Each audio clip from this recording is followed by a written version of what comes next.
How's it going? Zach D Productions here. Let me send the StreamYard link out to a few people.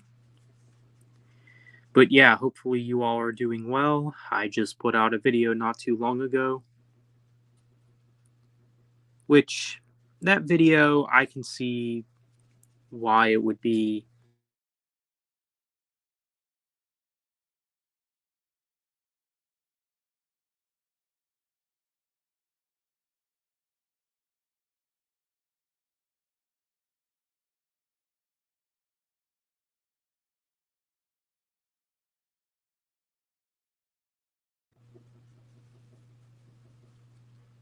I might have gotten cut off there. But yeah, with my last video, I felt like a lot of people could understand where I was coming from. It's mostly due to the fact that I like rock and metal about the same, and that's one of the main reasons why I don't like the metalhead label. But yeah. So there's been a lot of crap going on. I mean, these past couple of years have just been really crazy for me, like family wise.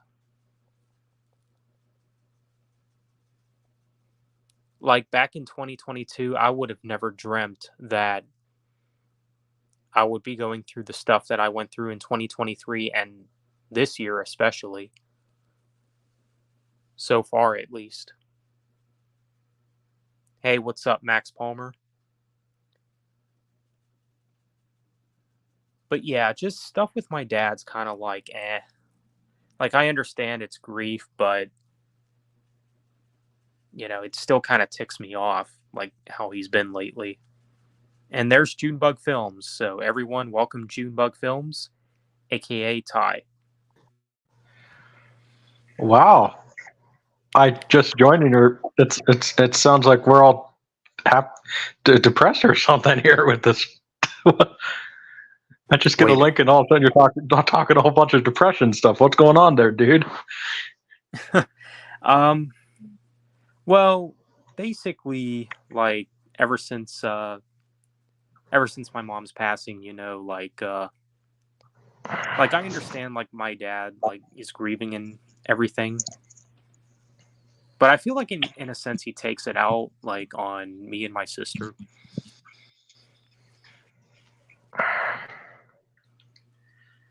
I think, well, I mean, they were married for how long? 39 years. So like they were about to be 40 years this year. Well, imagine being married to somebody for 39 years, somebody who you spent the rest of your life with. 39 years of your life with. I mean, Zach, you're not even 30 yet. So, you Yeah. know, you know, I mean, I'd probably be a little. Think that Yeah, I maybe mean I know that me and him are in totally different situations, Like we play totally different roles in this, but maybe well maybe when you um maybe maybe what you here's what I would do. Maybe does your dad get out much since she passed away, or does he just kind of is he just kind of moping? not really. Like I know he said he had no one to talk to. You know what I would do? You know what I would do? What's Say, that? hey, Dad. Well, if you currently like, I know you don't say where you work or anything, but if you have a job right now, because I know Yeah, you I do. like, well, what I would do maybe on your next paycheck, say, hey, Dad, um, why don't we go out for ice cream? My treat, you know, kind of treat your dad to ice cream, talk to him a little bit, you know what I'm saying? Yeah, I mean we are going out this week though. Like maybe stop at like record stores or you know. There you go. Maybe something like that is what I would do. Um, and but maybe, like I said, get some ice cream too, right? Yeah, we might grab a bite or something. I don't know. Can vegetarians have ice cream? If it's non-dairy. I mean, well, vegetarians, yes, but for me, I'm like in between vegetarian and vegan, if that makes sense. Yeah, I don't know what they call that. Because I'm on the seafood diet. You see food and you eat it. Yep. Yep. Um, so Do you think Sleep Token is overrated? Yeah, I do. I think they're one of the most overrated bands of this generation. Hey, never what's heard of them. going on, Dylan? They're decent, but they're overrated. Fair enough. I never heard of them. Interesting. But Well, yeah, just this stuff with my dad, I don't know. I guess he feels like we don't care about what happened. well, it's But it's like I don't get where that's coming from, because you have to remember that everyone grieves differently. I think a lot of it is, I mean, different different circumstances. So I kind of like put it through my point of view. But my dad, you know, with the death of his marriage, when they got a divorce, my dad kind of, was acting, like this and a whole bunch of emotions. Right. And, you know, meaning, so my dad handled it where, like, hey, this happened and everything. And he was depressed about it, because it was the death of his marriage. He had 3 kids, and my sister was 2 when they got a divorce. Yeah, that would be rough. And I found out later that he even, you know, I found out later all the stuff that happened, but, Yeah, you that's know, another thing. That's another thing I wanted to talk about. Like the fact that I'm like finding out things that have occurred in the family, like recently, that have happened like years and years ago. oh, yeah, no, it's interesting when you get older. Like, I don't want to use the term shielded. I'll just say protected, you Right. know, it's shielded, protected, whatever you want to call it. But like, there's just certain things that children should not know. Like, oh, why is it that one time your uncle and your grandpa didn't talk for 2 years? Why is that? Like, you shouldn't know that as a child, Yeah.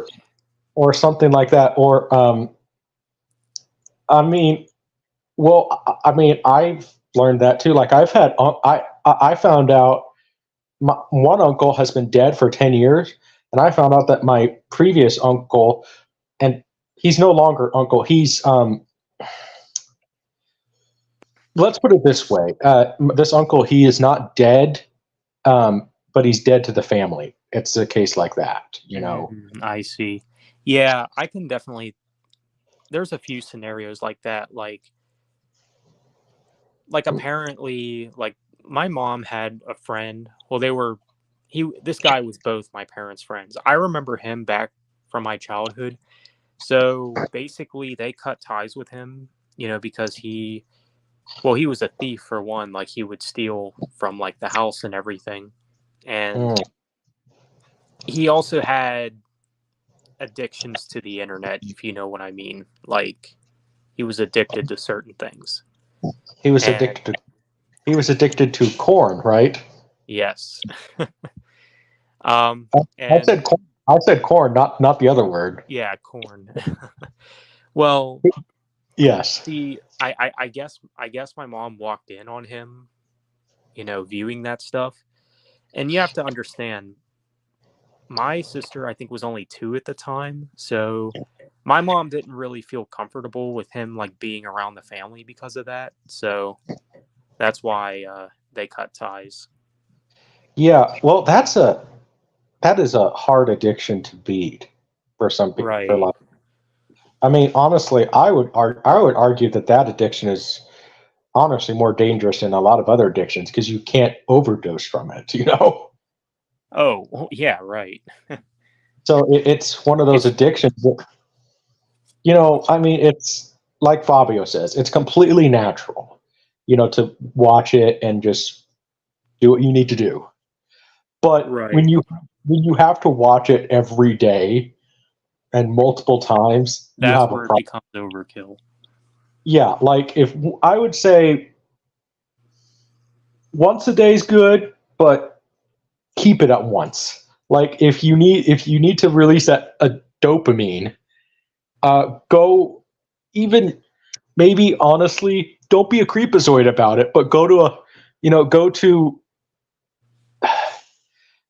go somewhere and then maybe just check out a girl. You know what I mean? Don't be Wow. creepy. Don't be creepy, right? Right. Well, obviously. Yes, but you know, I mean, I, I had I had a friend of mine one time who liked a girl, and this is so funny. I said, "Well, go tell her that you like her."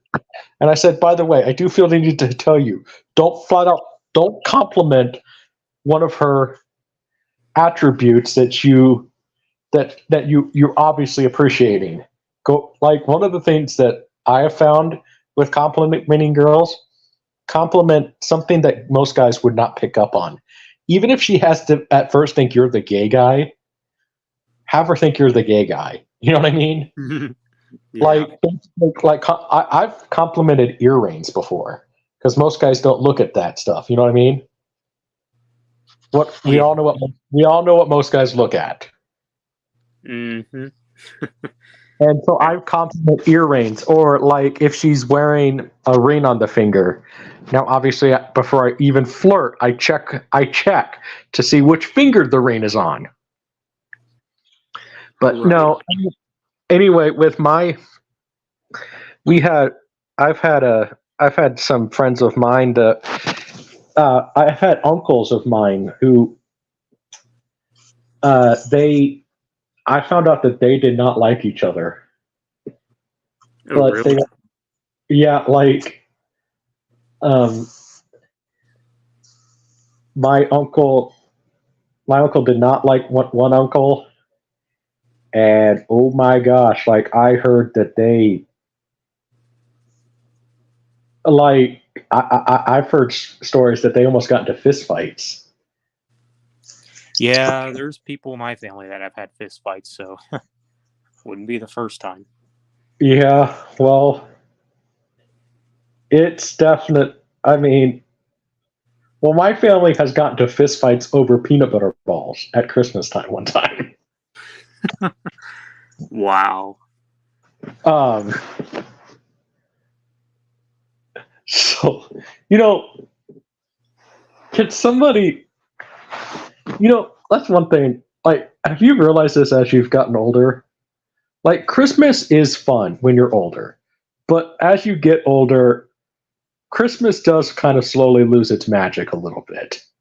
Dude, I'm already at that point. Like last Christmas, I was like, it's just another day, you know? Well, I mean, yeah, I like it, but like, I think unless you have kids, you know, Christmas isn't that magical. You know, like, yeah, um, Yeah, I mean, when you're a kid, Christmas was, I mean, that was a big deal. oh yeah, but now I think it's different because I'm trying to pursue that girl that does have. She actually has 4 kids, and you know, if I'm with her, you know, she's definitely going to be having more. So, because I want to be the last I want to be the last guy she's with, you know, because Oh, yeah, understandably so. and heck, Zach, I had a dream one time that she had 4 kids. Well, with me, she had 11 more, so she had a total. That means a total of 15. Oh, Yeah. dude, 11 kids. Wow. Well, imagine having 15 though, because keep in mind there's 4 extras. Yeah, I'm just thinking about like the money and everything. Why do you think I'm trying to? Why do you think I'm trying to get into producing movies Yeah. and create Junebug Films as a home for family entertainment? Because we know that a certain House of Mouse isn't doing it good, and Yep. and and Nickel and Diamond.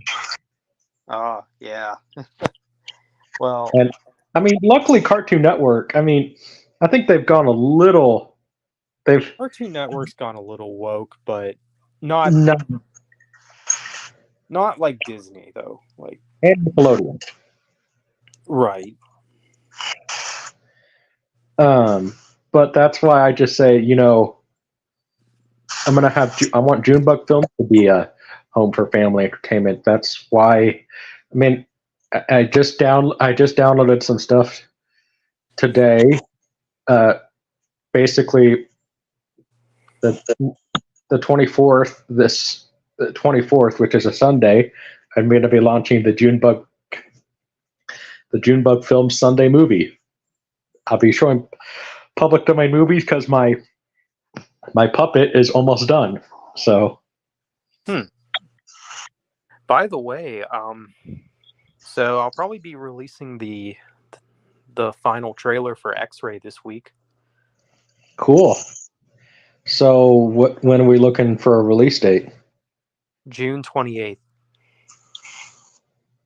There you go. Should we, since it's done filming? Well, it's not done filming. Okay.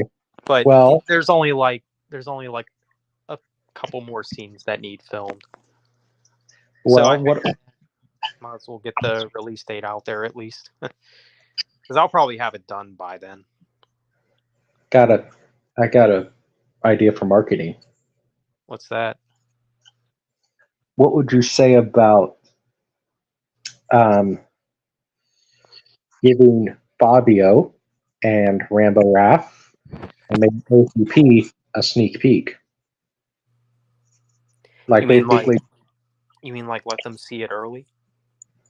Mm-hmm. And then they can sit there and say they could see, but in order to do it, they have to give you a plug.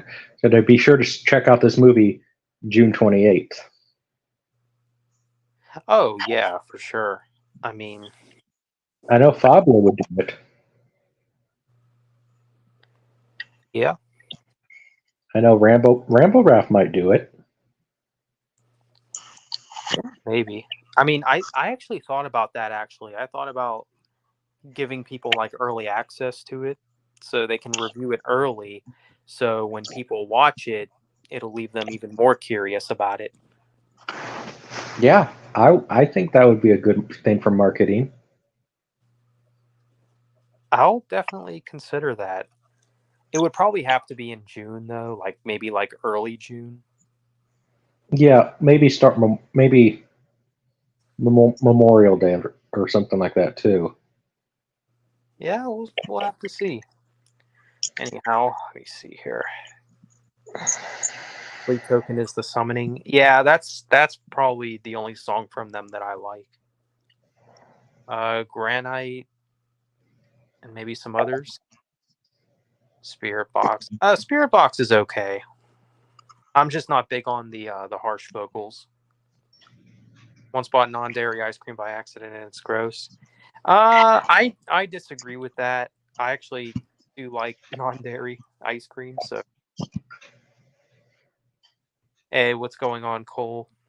Tonight I'm rewatching Disaster Movie. Do an epic rant for it on my channel. Only good quality that Kim Kardashian. Wow. Hey, what's going on, J-Dog?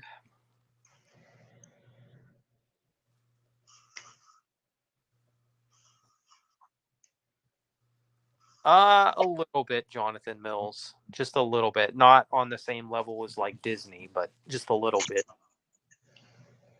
I mean, I haven't watched Cartoon Network in a long time. By the way, I was so mad. I was so disappointed.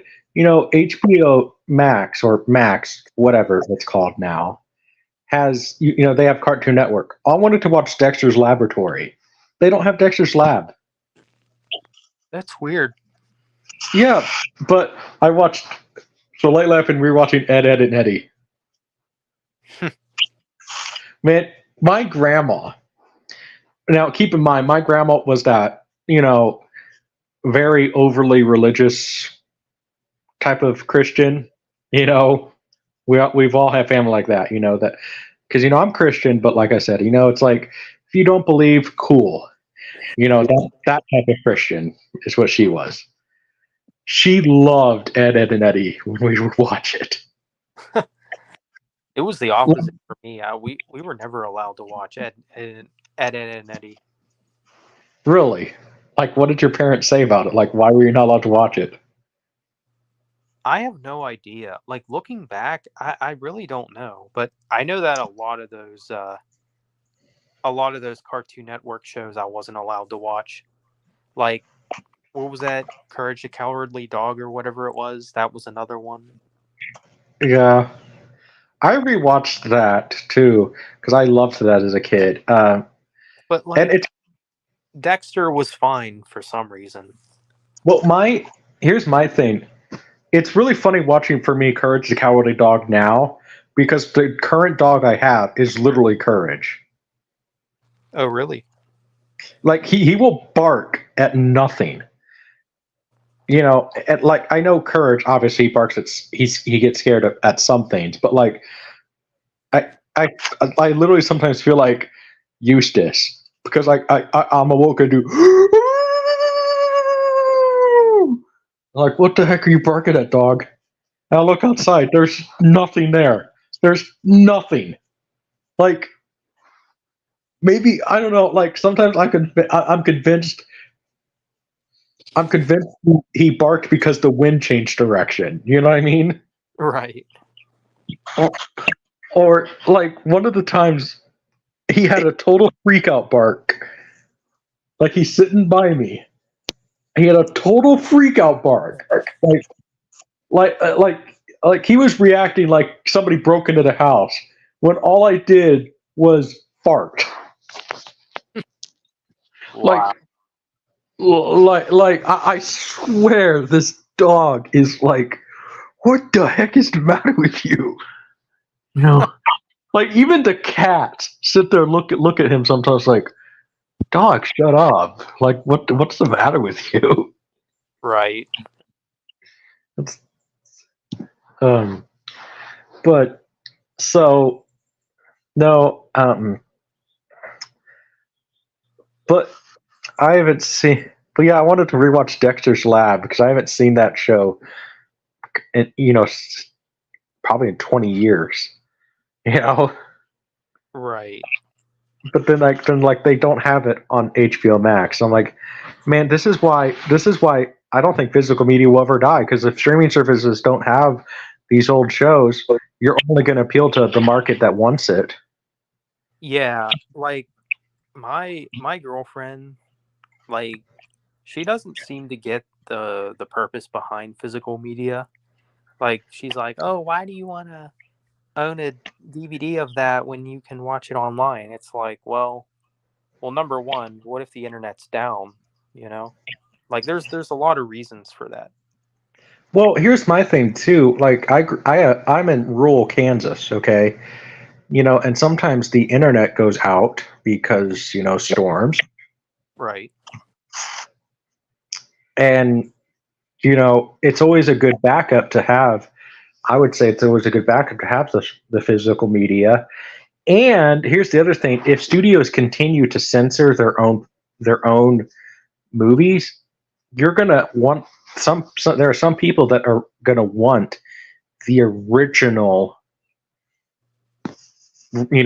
copy of some project that they don't like for multitude of reasons. Right. So you're always going to have that market. Right. But unless you're a movie buff, you're not going to really care about that. True, but you're either that or even for collectors though. I mean, look how much that Little Mermaid, like VHS cover goes for the one with the male genitalia on it. Oh, You heard about that? I think so. Well, people pay a lot of money for that VHS cover because some a Disney employee. So the story that I heard, I and from a reliable source, somebody who worked at Disney said that. So the guy was told that he was going to get fired today. Then Right. he would, and so then he was asked to draw the cover for the Little Mermaid. So he basically had like a, I'm trying to, I'm actually trying to be a better Christian, not curse so much. So he decided to say fudge it, Okay. and he drew a dick on the cover. Wow. I mean, to be fair, I mean, come on. If you were told you were going to get fired Yeah, today, like why not go all out, you know? yeah, like fudge it, right? Right. Jeez. Um, Hey, what's going on, Jeff? and so yeah, there was that, and then there was, and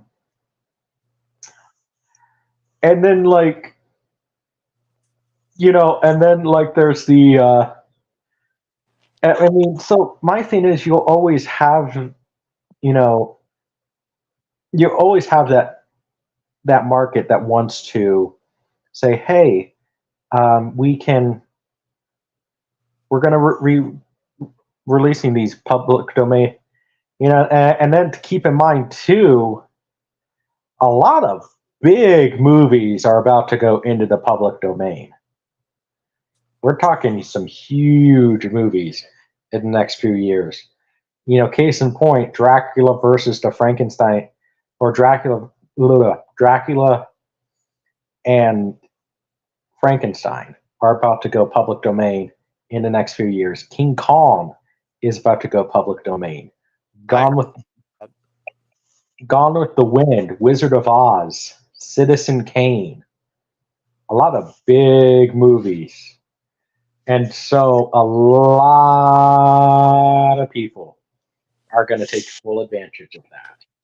I mean, I would imagine. I mean, but think about it.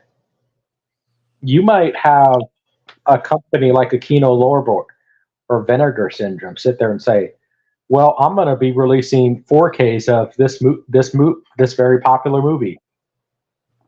What right now? I'm only going to focus on public domain." You know what I'm saying? Because it could. I don't think physical media will ever slowly die. I mean, look at records. Records came back. Like even laser discs are slowly coming back. People don't make them anymore, but collectors are collecting them. Case in point, Yeah. Fabio. Yeah. I mean, Fabio loves laser discs. and I think I actually will predict this. I think that I could see it. I think Laserdisc could easily come back.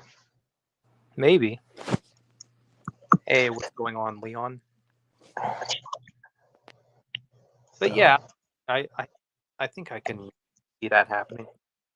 Mm-hmm. I mean, I think it's going to be a limited market, but here's the thing, though. Are they called hipsters anymore? What is it, hipsters? Hipsters, is that an old term now? Yeah, I don't really hear it anymore. What do they call the kids nowadays? I'm not even sure. Okay, well the younglings, whatever they call the younglings now, if they decide they like laser discs, then they could easily come back then. Because I can't remember, but Fabio was saying that there was a new movie that was released on Laserdisc. That was a limited movie, but so there's a company out there that still makes that can still make Laserdiscs.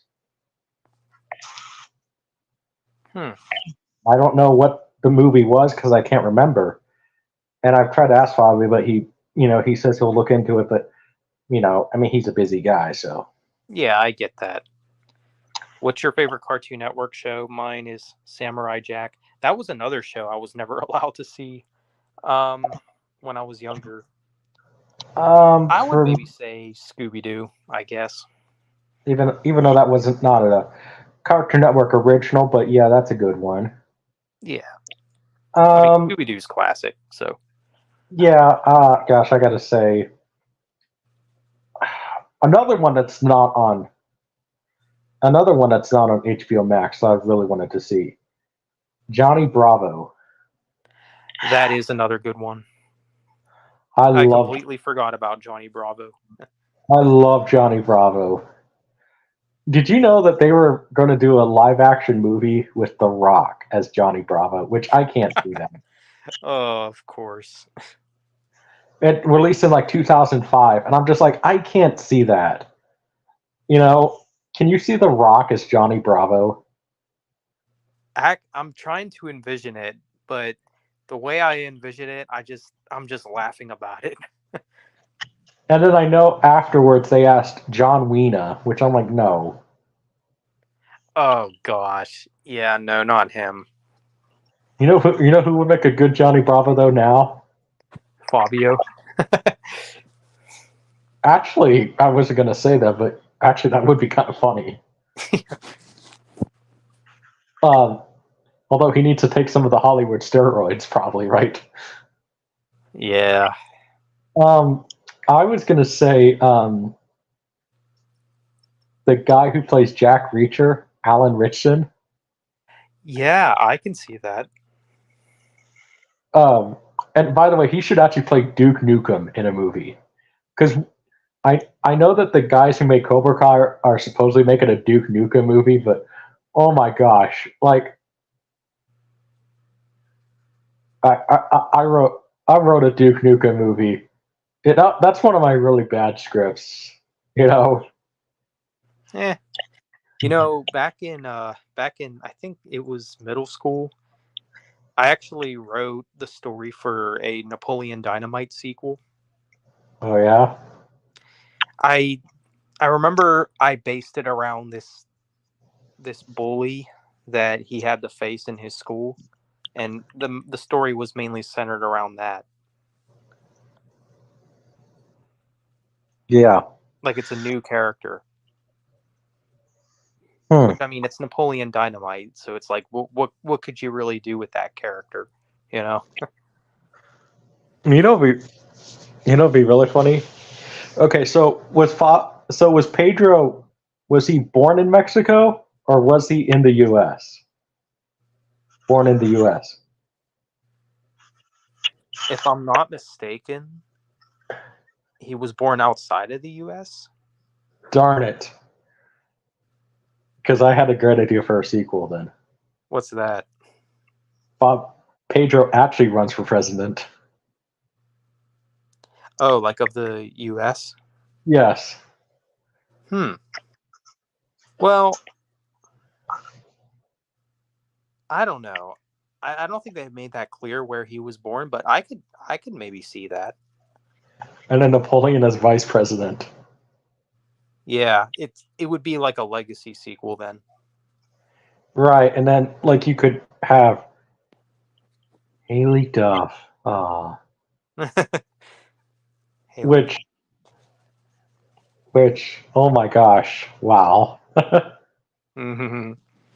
uh, Jack, are you talking about why I wasn't allowed to watch Samurai Jack when I was younger? I don't know. It's kind of interesting because the more I think about it and the more I put the pieces together, I wasn't like anything that was like Asian related was like a big no, I guess. So, I I mean, I didn't like Samurai Jack when I was a kid. Well, because Aku scared me. oh, really? Yeah, I actually had nightmares about Aku. Interesting. And but then it's weird. Like I'm the kid who, for whatever reason, watching Fairly Odd Parents, had a crush on Vicky. Huh.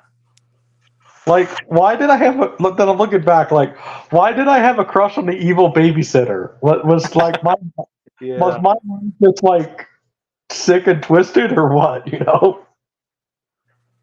I mean, and but no, so but yeah, yeah, like I said, my puppet for Junebug Films is almost done. I'm just having my grandma sew the arm rod, you know, so I can, because it's just a stuffed cat puppet, but I want to add an arm rod so I can move the arm around, obviously, you know, Right. and I bought googly eyes. A lot of people are saying it's creepy, so it does look less creepy now. I added, because I heard something. If you add eyebrows to puppets, they look less creepy. Yeah. I don't know, so I added eyebrows. But I kind of tried to match the eyebrows with the fur with the cat. So they're kind of gray and black. And then, well, sadly, I have to, then when I get the puppet back, then I have to, I told, as I'm taking it to my grandma's house, it's one of those, of course, moments. I had to basically hold it because um, hold a piece to it because the nose fell off. So the puppet lost its nose for a little bit. Right. Regular So, Show and Adventure Time. Those are newer ones, aren't they? yeah, regular show got really weird. I can. And Adventure Time.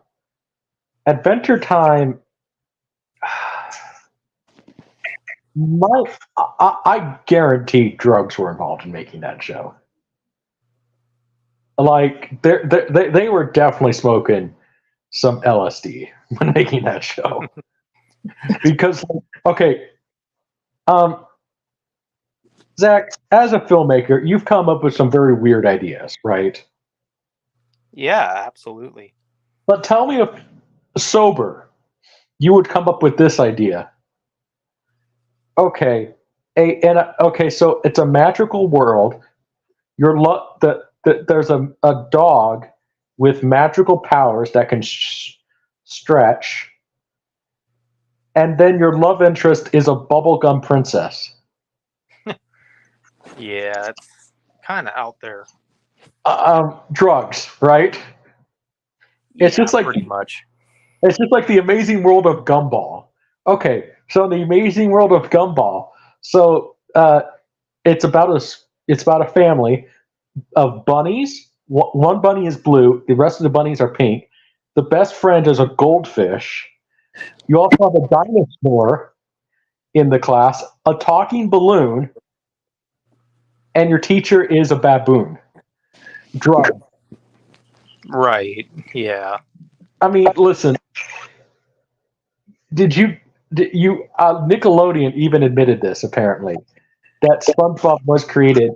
Steven Hillenburg, rest in peace. You know, great animator, and from all I've heard, great guy. But they admitted after his death that yeah, we could have come up with the show idea, so we decided to smoke pot, and then we said, wait a minute, the show should be about a talking sponge. I'm like, Yeah. I mean, I'm like, oh my gosh. I mean, so Nickelodeon's number one mascot was created by smoking pot. Yeah, it's interesting for sure. I mean, come on. Walt Disney never smoked pot, you know, and he created a mouse. So, like, what the, like, apparently animators now need drugs, right? Yeah. I mean, I would say like my Zerone series. It's. I mean, I wouldn't say that it's out there, like it's weird or anything. It's just a little different. It's well, it doesn't seem like you were high. You know what I mean? Right. Listen, I have come even drinking, which I have really tried to cut back on my drinking. Actually, so I'm not like 100% sober, but I drink less, if that makes sense. Uh, yeah, I mean, at least you're drinking less. Because during COVID, I really should have not drank too much, but I think that was everybody. Right. Um, so anyway, I came up with some dumb ideas, even drunk, which I oh Gee. I Another mean Cartoon Network show I like is the DC show Young Justice. I do like the Justice League cartoon that was on Cartoon Network. I remember watching it a little bit. I need to really Hey, I'm what's I'm rewatching Superman, the animated series, um, slowly, but yeah. Oh, Zach. what's that? Um, I thought of a public domain character that you can do that might be able to get you some stuff after get you some recognition after X-ray. Who's that? Well, okay, hear me out. He's not very well known, but he inspired somebody very famous. Is it the Maybe. one that inspired James Bond? Yes. Well, you're going to do that eventually, believe me. But I think you could shoot this on a low budget. The Black Bat. Okay, I think I have heard you mention that. And I think you could do it pretty cheaply, but good. You know what I'm saying? Yeah. You know, try to do research on the Black Bat. Basically Batman, but not Batman. Sounds So cool. so you could make your own Batman movie, but not call it Batman. You can't use the. I don't really know too much about Batman's, um, you know, or the Black Bat's enemies, but I mean, it could be a case where you could come up with somebody, Yeah, like even if it's like a random thug, like who's just like the leader of a gang or something, you know? Yeah, like he goes after like a mob boss or something. Yeah, something simple like that, like not really like a super villain. hmm Um, Were you able to watch Adult Swim? Heck no, dude. When I was younger, no way. no, Fairly Odd Parents was awesome. Danny Phantom was good too. Yeah, those were good shows. man, it's been so I haven't seen Danny Phantom in so long. I actually did like Danny Phantom. I did too. Um, and then um, Adult Swim. Funny story. My parents divorced. My dad was like, it was funny,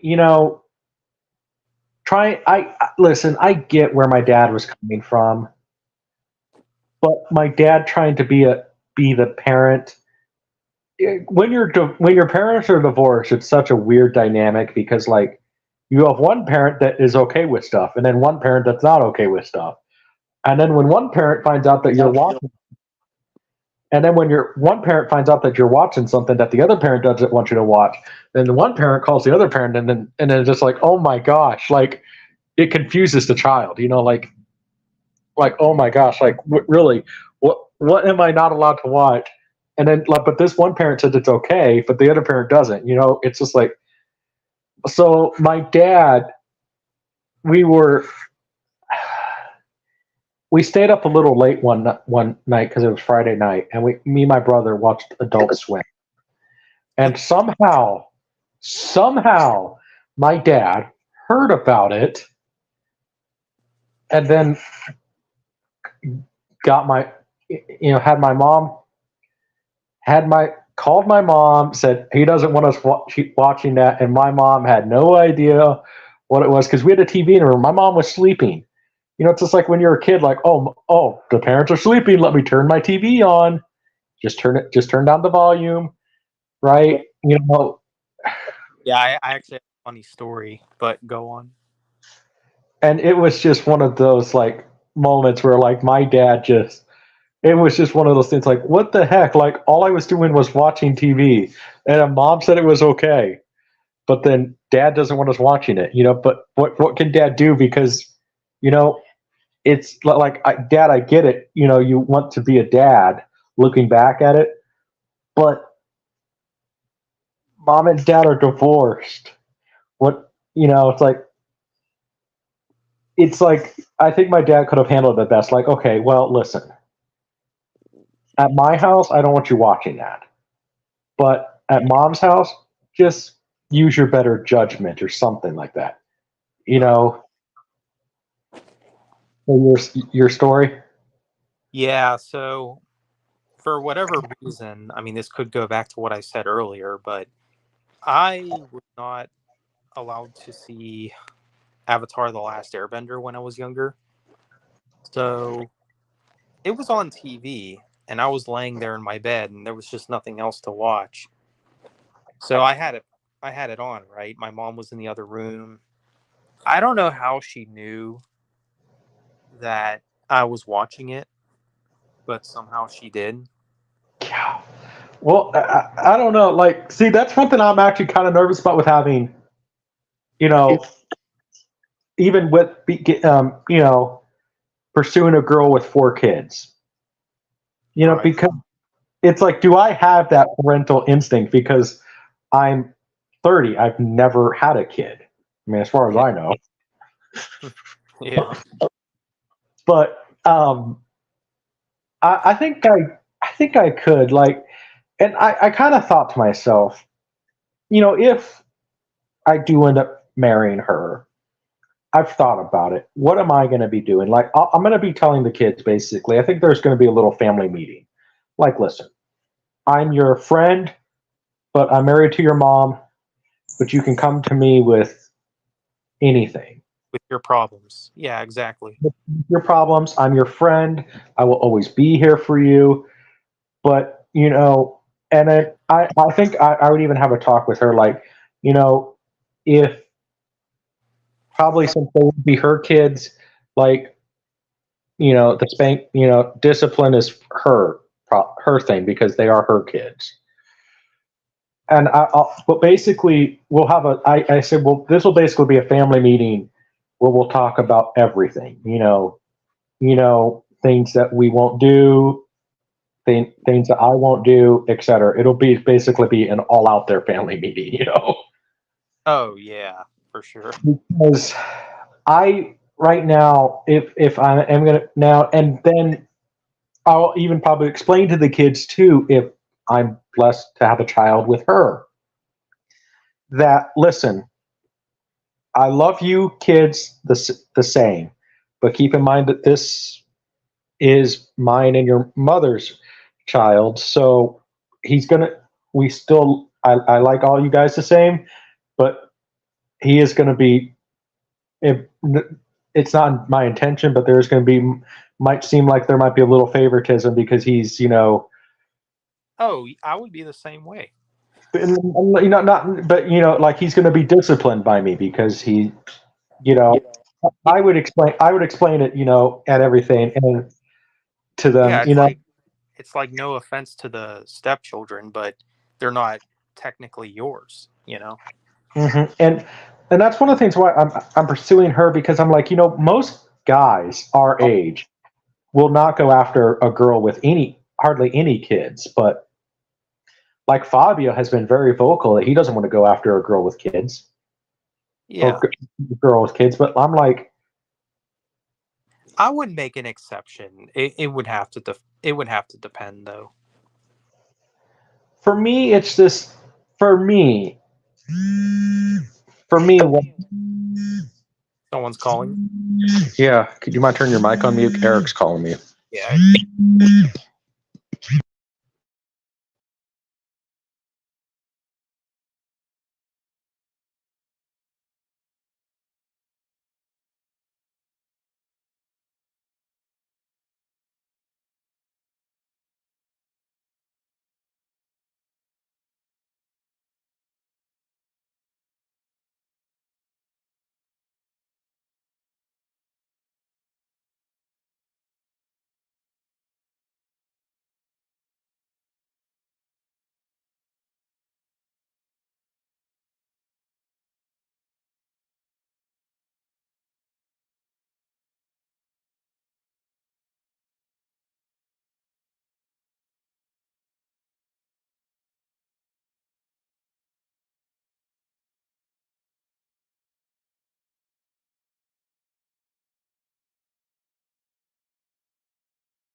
And there went Junebug Films.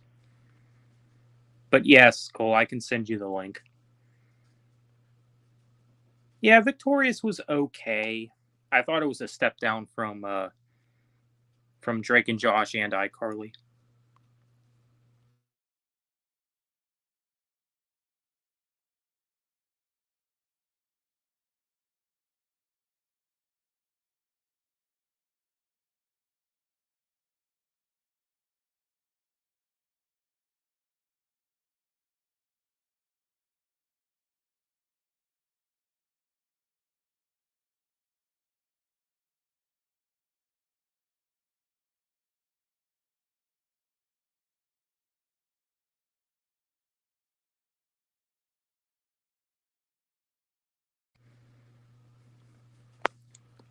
Well, it's been proven the best music is made by people high on drugs, so it could be the same for shows, maybe. Yeah, could be. Yeah, Drake and Josh was legendary. Probably my favorite Nickelodeon show.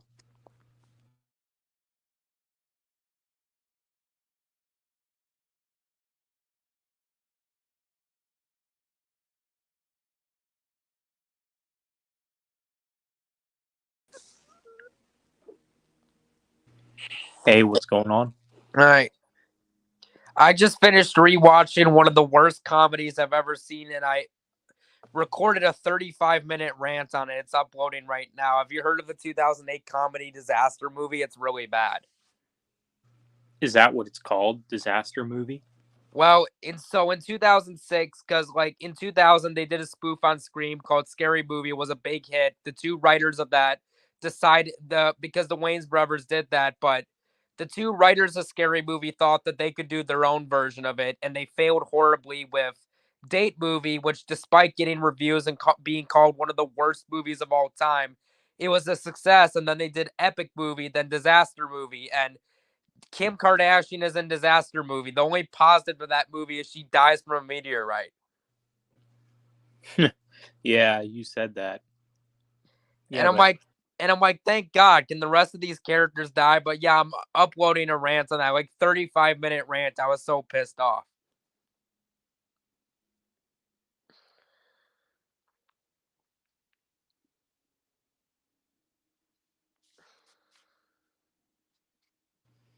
yeah, well, I know to stay away from that movie, I guess. Rambo Ralph for Life did a funny rant on it, and also check that Donji. Did you check out that Donji Corleone guy yet? He's pretty funny. I have not. Not He did, yet. he did that TMNT Mutant Mayhem rant I told you about, but he was so pissed off with TMNT Mutant Mayhem, he titled his review TMNT Mutant Mayhem Epic Rant. That's pretty clever, actually. And he photoshopped the thumbnail and it said TikTok babies. Oh, wow. Check out that rant he did. That rant's pretty damn hilarious. You could tell he was pissed off. Okay.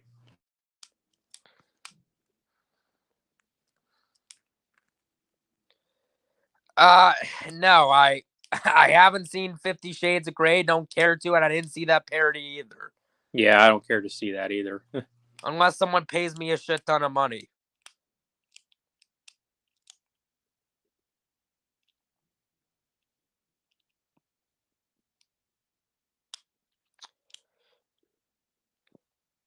A YouTuber I like his older stuff. His newer stuff isn't that great. The Flick Pick. He best described it. He said, "What do you get when you take a shitty movie and you do a shitty parody of it? Something even shittier." Yeah, what YouTuber? The Flick Pick. His videos haven't been. He kind of went downhill after a little bit. I would say his last time he was really good was 2019, but in 2016 he did a video on like the worst movies, and he's one of the bigger YouTubers, but like his older content was good. And like in 2016, he did a video on the worst movies that year. And then he saw 50 Shades of Black. He said, "Don't even ask me why I watched this. I don't even know."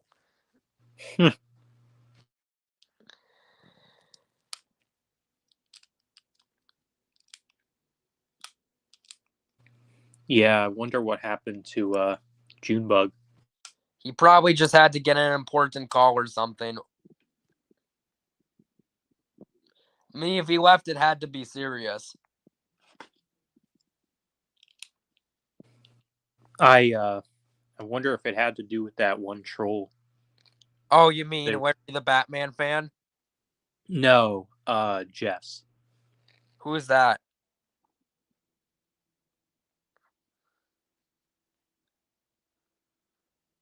Who's that and what did he do? Jess? No, that she's someone that I guess is all mad because Junebug's friend rejected her or something. She trolled a few times on stream. Oh, of course she did. Nah, Larry the Batman fan. I'm just gonna move on from him. Yeah, I wouldn't answer if he commented on my videos. I just wouldn't answer him. Right. The B movie is overrated. I wouldn't. Probably. I wouldn't really say it's overrated because I know a lot of people who don't like that movie, but I wouldn't say it's grayer. It's just kind of more in the middle type movie. That's how I would describe it. Yeah, that's fair.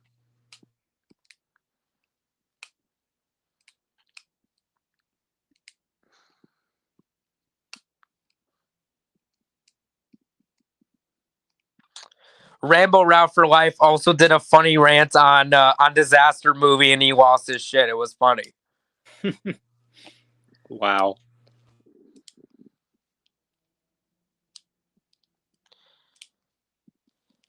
And what made Scary Movie work, it was a clever spoof on Scream, and it was something original. But with Disaster Movie, Date Movie, and all that crap, they literally don't satirize the genres. Like, other than maybe a few scenes, because in Disaster Movie, there's like a couple of scenes with like a tornado and a spoof of Day After Tomorrow. But yet they throw in random pop culture references. Like, they do a crappy spoof of the Hulk where his pants rip off, and then a tornado blows it off, and a fucking cow falls on him. And then Ellie Enchanted, of all people, comes out of the sewer, which I don't know how the studio did not get sued by Disney for that. And she eats a glass bottle and she asks friends if they want it. What? No joke. That happens in the movie. She's eating a glass bottle and she's like, "Do you guys want some?" I'm like, this bitch is crazy. That is weird. Hey, what's going on, Punk Agent? Yeah, I can send you the link, J-Dog. And then there's like these demonic Alvin and the Chipmunks that bite one of the guys in the dick. I'm like, good. Can they fucking kill this character? But of course they don't. Yeah, of course not.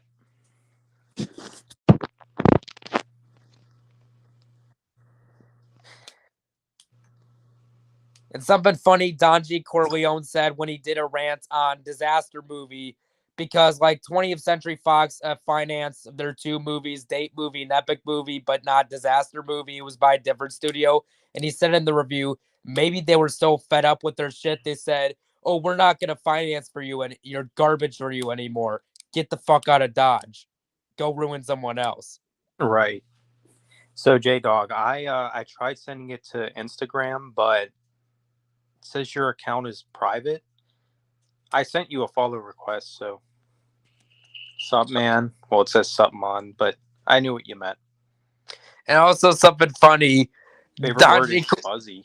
What? Don G. Corleone also did a funny rant on Avatar: The Way of Water, and he titled his review Avatar: The Way of Piss, and he hated it, but he made a sarcastic joke in the review saying, it was the best James Cameron movie ever. So much better than Terminator, T2, True Lies, Aliens: The Abyss. It changed my life forever. Really? No. Got you. Wow. Yeah. That was a funny rant, too. Yeah. When it comes to the Avatar movies, I find them to be so overrated.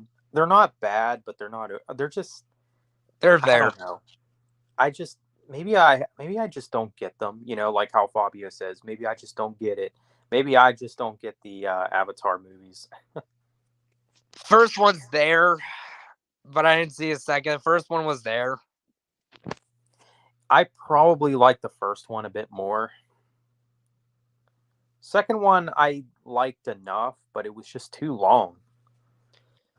Like James Cameron, like, why do you think your movies have to be 3 hours long? Like, I get Terminator 2 is almost 3 hours long, but it worked for that movie because of the story. It's like, but it's like, it feels like with Avatar, it's like they just do it for the sake of padding out the runtime.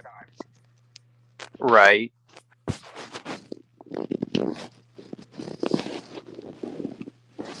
All right, J-Dog. Hey, what's up, Dead Yellow?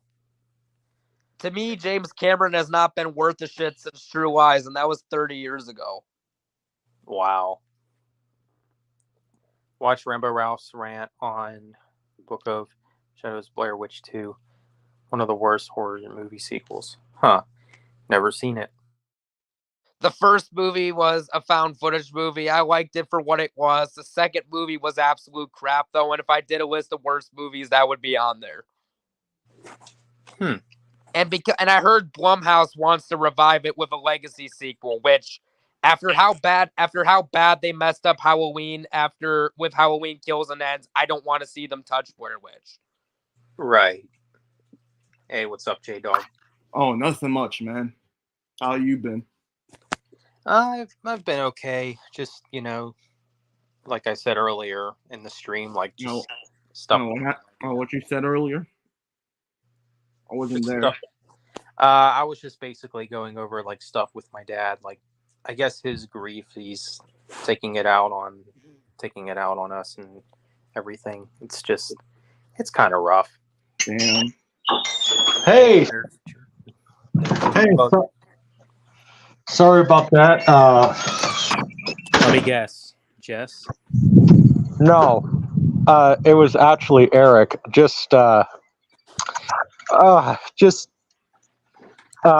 Drama. Eric at his college has a film club and drama at film club, and Of course, it's always drama. Yeah, well, always drama. Yep. Well, I kind of said that, you know what? I know I'm not a member of the college, but like, I think this is kind of a case where you could kind of talk to the dean and, in the words of Jar Jar Binks, dedicate emergency powers to Junebug. Nice. Because I'm like, man, I don't even know what to do, because it's like, I will bust my butt to make their film club profitable, but I'm gonna need emergency full power then, because I'm gonna need to get paid, because I've given Eric my time, and I love Eric, but like, no, I hear you. I mean, because we've talked about movie. They've talked about having movie night, but I'm like, well, show public domain movies, and I thought to myself, well, heck, we could have Zach's movies shown at the college. You wouldn't care, Zach. Oh no, more that would just give my films recognition. Yeah, exactly. So I don't know. It's just so we'll see. So it might be who knows? Maybe they'll be the Junebug Films Club then. Yep. All right, I like that. And I'll be sponsored by a college. Yeah, there you go. And I looked it up, a neutral college. So they're neutral, which is good. Ah. So I don't have to worry about a bunch of woke bullshit. Right. So Zach is scared of Blast from Goosebumps, Night of the Living Dummy 3. What? Hell no. What? I ain't no scared of no damn dummy. Mm-hmm. The fucking streets in New York are scarier. Damn right it is. Yeah, especially all I've heard about New York. But it's scarier than the streets of New York, right? What? The streets of Chicago. Oh God, yeah. The real Chirac. And I'm gonna have to be careful because I'm going up to G Fest or Godzilla Fest, and that's in Chicago. So looks like I better be careful when I go up there, Visual. I am not kidding. I went to Chicago once, and we could sit there and dude, say, you're going to G Fest? If you don't know what that is, Zach, you know what a Comic-Con is, right? Yeah, it's for like Godzilla and Gamera stuff, right?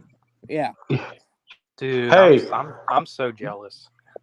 Cole, I have I want to hear this straight from the horse's mouth at the Gamera booth, okay? So I have a question that you can ask somebody. All right. Who owns the American distributing rights to Gamera? All right. Yeah, that's a good question.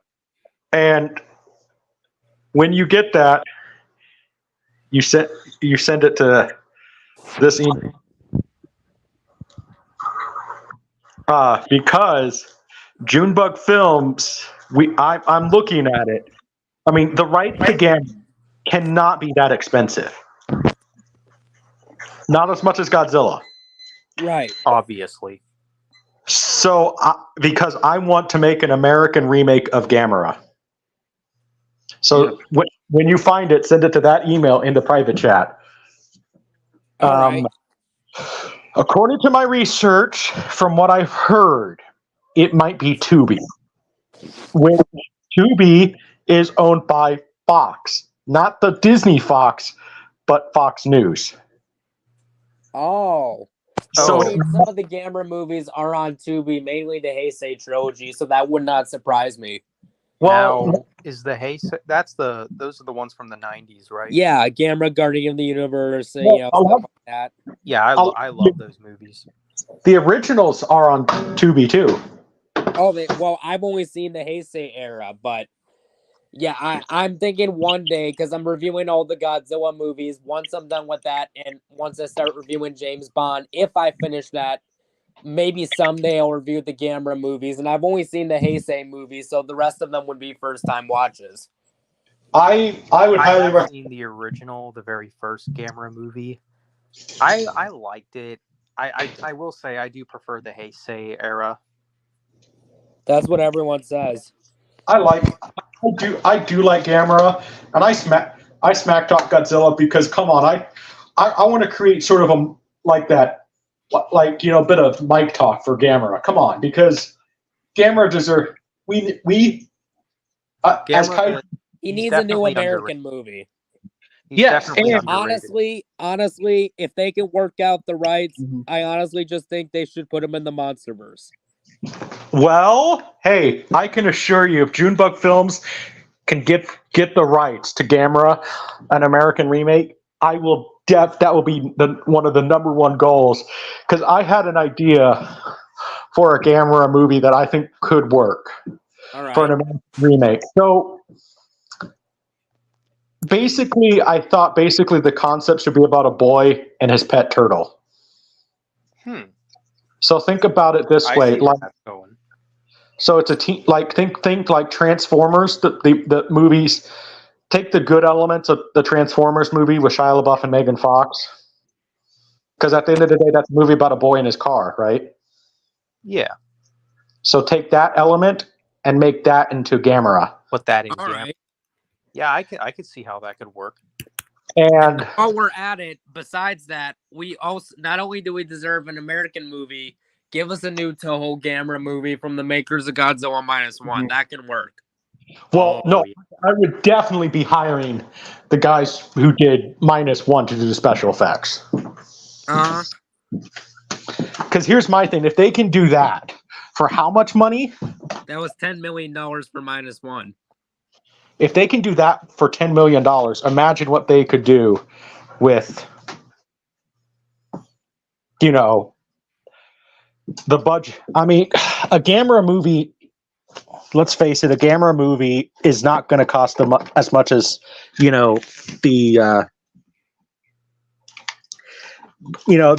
current MonsterVerse movies. It's just not.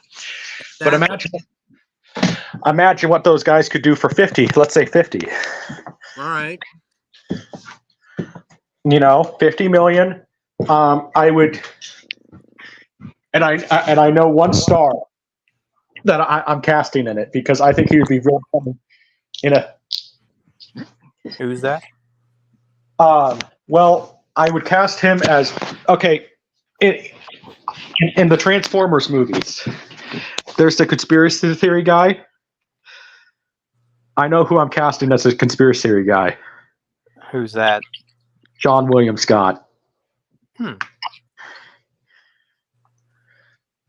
Because I'm not kidding. When I saw Sean William Scott in like the Lethal Weapon TV show, which, hey, guess what? I mean, not the best in the world, but I was literally getting Bruce Willis vibes from him. Like he was making quips. Sean William Scott was a badass in that show. And I'm like, man, Sean William Scott honestly could be an action star. I could see that. I know we've discussed this before, but I think we could all agree that Drake Bell could maybe be an action star. Yeah. Yeah. And honestly, they need to make a movie where the Nickelodeon stars team up to kill Dan Schneider and all the pedophiles. Well, Yeah. I've talked about that. I talked about Honestly, that should be if they're gonna make a fifth Expendables movie, have it be that. I'll go see that.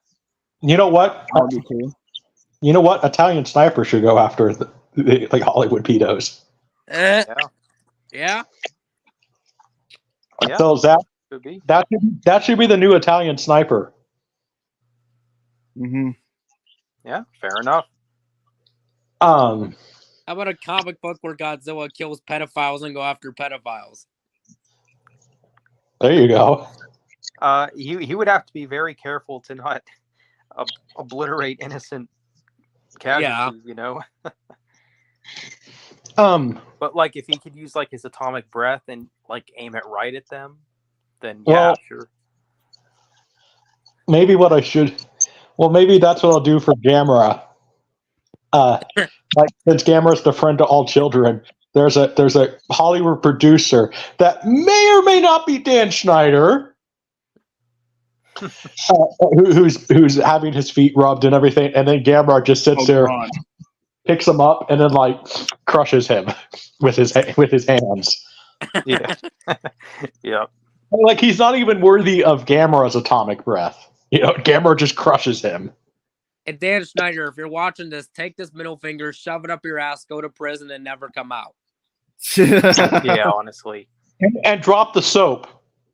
Oh, yeah. And here's your punishment. You don't get any toilet paper, you don't get any soap to wash your hands, and you don't get anything to eat.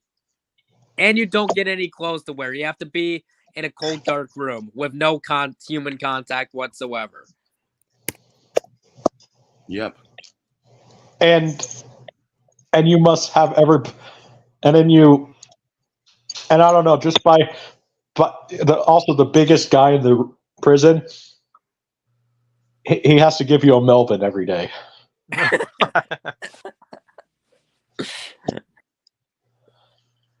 Wow. To the point where your underwear rips too. Oh God. I don't know. I might start watching that Quiet on the Set documentary soon. I might start watching that soon. Maybe Yeah, I should Not watch this that week because I got stuff going on. And this Friday, I'm actually going on vacation for a week, and then I have Saturday and Sunday off, and then I go back Monday the 29th. But around that week, I think I might start watching that Quiet on the Set documentary. Mm-hmm.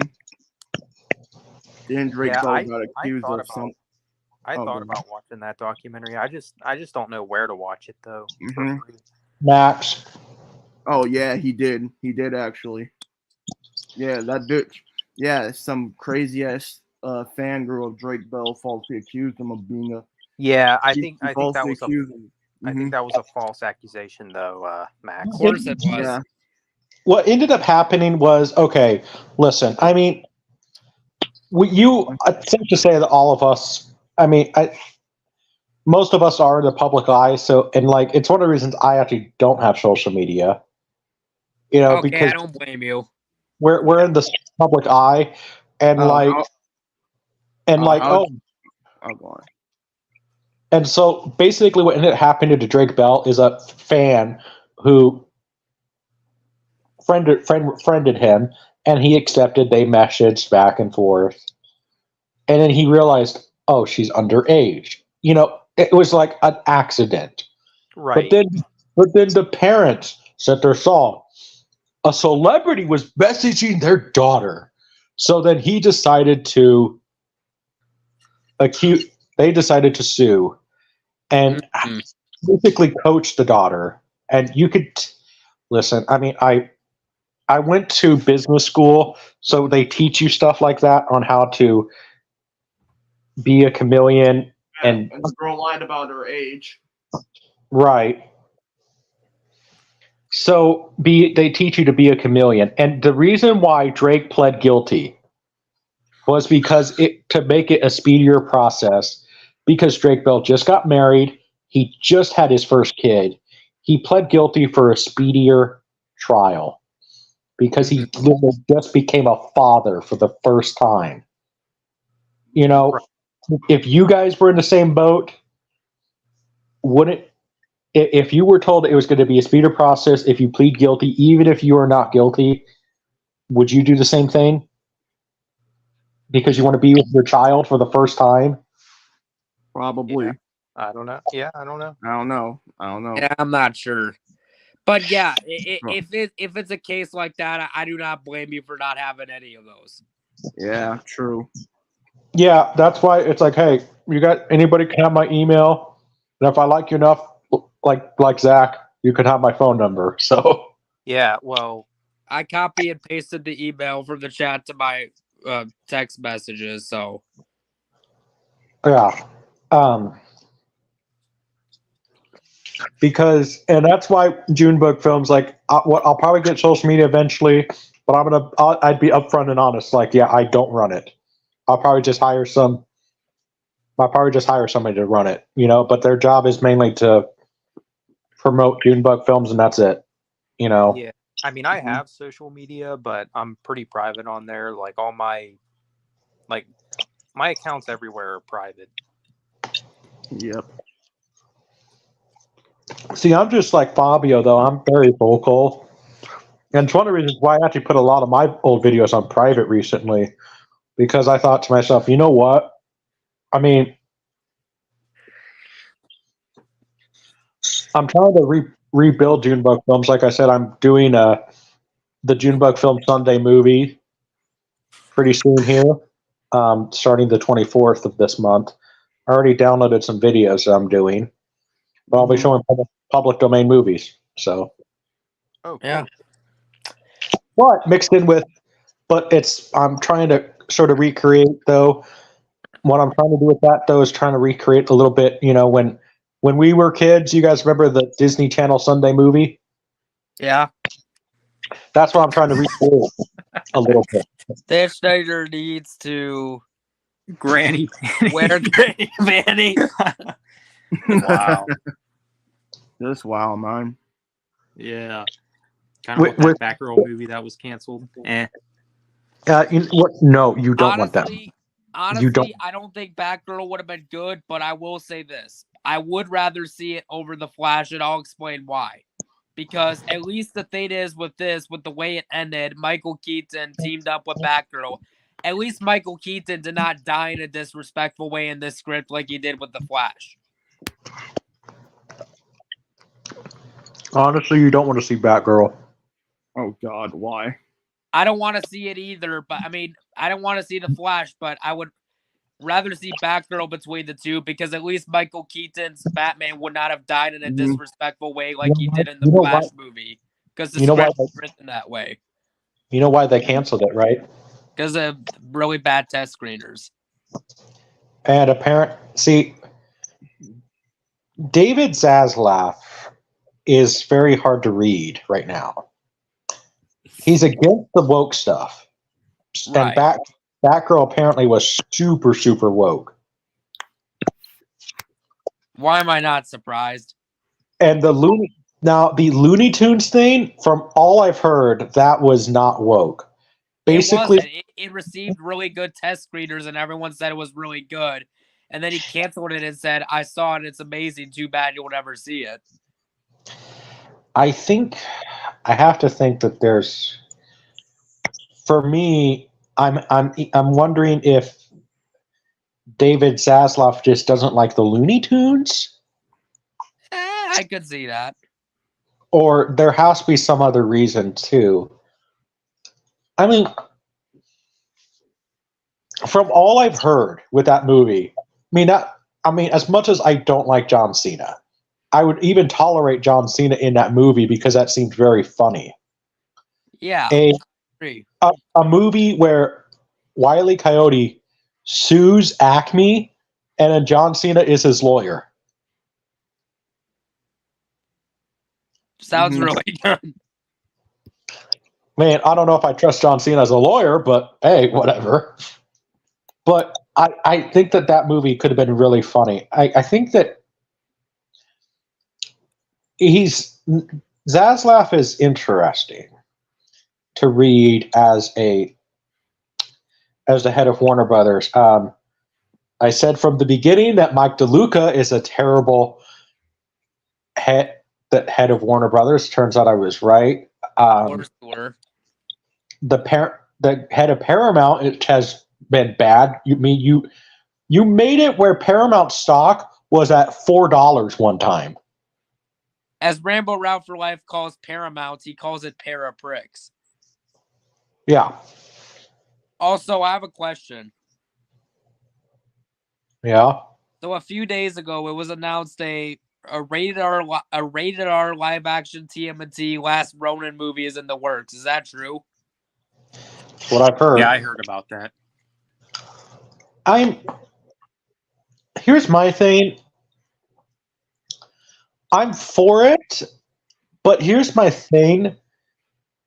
Do you really trust Nickelodeon, who owns the rights to Ninja Turtles right now, make a good R-rated, their first good R-rated movie? As long as Seth Rogen or none of those shitty people are involved, then yeah. Because Seth Rogen here's what I don't get. Seth Rogen's not a fan, but yet he even admitted that, but they hired him for TMNT Mutant Mayhem. I think if you're going to do it right, you got to get someone who's really a fan of it to do it right. I will say this then. What you need to do. Whatever Dig Dug is. I'm not sure what that is. I will say this. What you need to do, you need to hire Robbie Rist as Michelangelo. Yeah, I can see that. Coming back, and then you need to hire Judith Hoag back as April O'Neil. Oh, so kind of like a direct sequel to the older movies. Yes, that's what you should do for fans. And then it isn't Casey's in The Last Ronin, right? I believe so, but that's interesting you say that because funny enough, one of the bigger YouTubers I'm subscribed to, Sean Chandler, talks about, he recently did a video on like 10 movies that need a legacy sequel. And funny enough, one of his ideas was like a direct sequel to the older Ninja Turtles movies. And his idea was have a movie that's kind of like a setup to The Last Ronin and then do like a full Last Ronin for a continuation. Right. Well, that's what I'm saying you do. I would love to see Last Ronin because I'm sick and tired of like the direction they took the Michael Bay stuff in this new movie. I wanted to go back to its serious tone. Mm-hmm. And they're also making a Last Ronin video game for PS5 and Xbox Series X, which I'm hyped for. I thought that got canceled. Well, there were rumors of it, but nothing officially confirmed yet. So that's what I said. You get Elias Cotis back, and Judith Hoag and Robbie Rist back as Michelangelo. And then you even get James Saito back as Shredder. All right. Because I think that would be something to turn fans around to this. Because from what all I've seen, a lot of fans are just hesitant. You know what I mean? Uh-huh.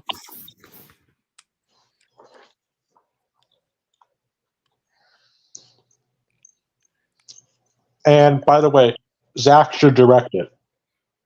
What, the Ninja Turtles movie? Yeah. Eh? I would have to read through the comics first before I would even consider You just doing have, that. you just have to read The Last Ronin, right? Yeah.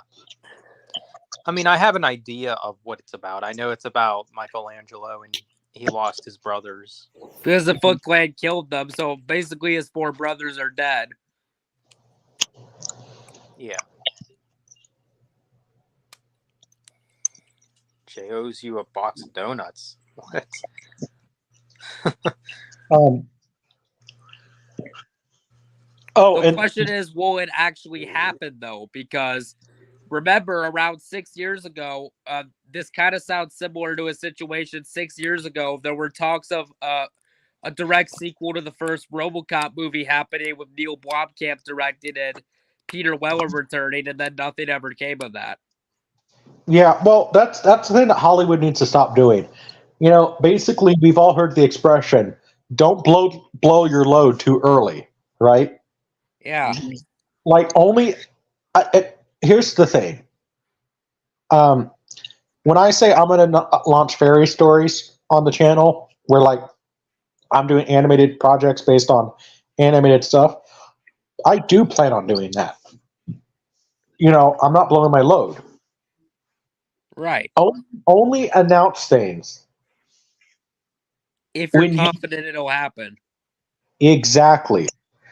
Now, I think we all understand that, you know, yes, you know, even billion-dollar companies and million-dollar companies still need to, you know, dot their T's, cross their I's, and, you know, dot the lowercase j's in the contracts to make sure that people can get the best profit for the film. To say, okay, this movie is going to cost this much money, that movie is going to cost this movie. I think we all understand that. You know, it's okay to announce stuff early, but don't, you know, when you don't even have a script and at least a contract at least being discussed. Don't Yeah. blow. I will say that's one of my regrets for X-Ray. I felt like I announced it. Well, here's the thing. I initially had plans to release X-Ray in 2023, but that never happened. Right. So I announced X-Ray in like March 2023. And, you know, here we are in April. And I'll be putting it out this summer. Right.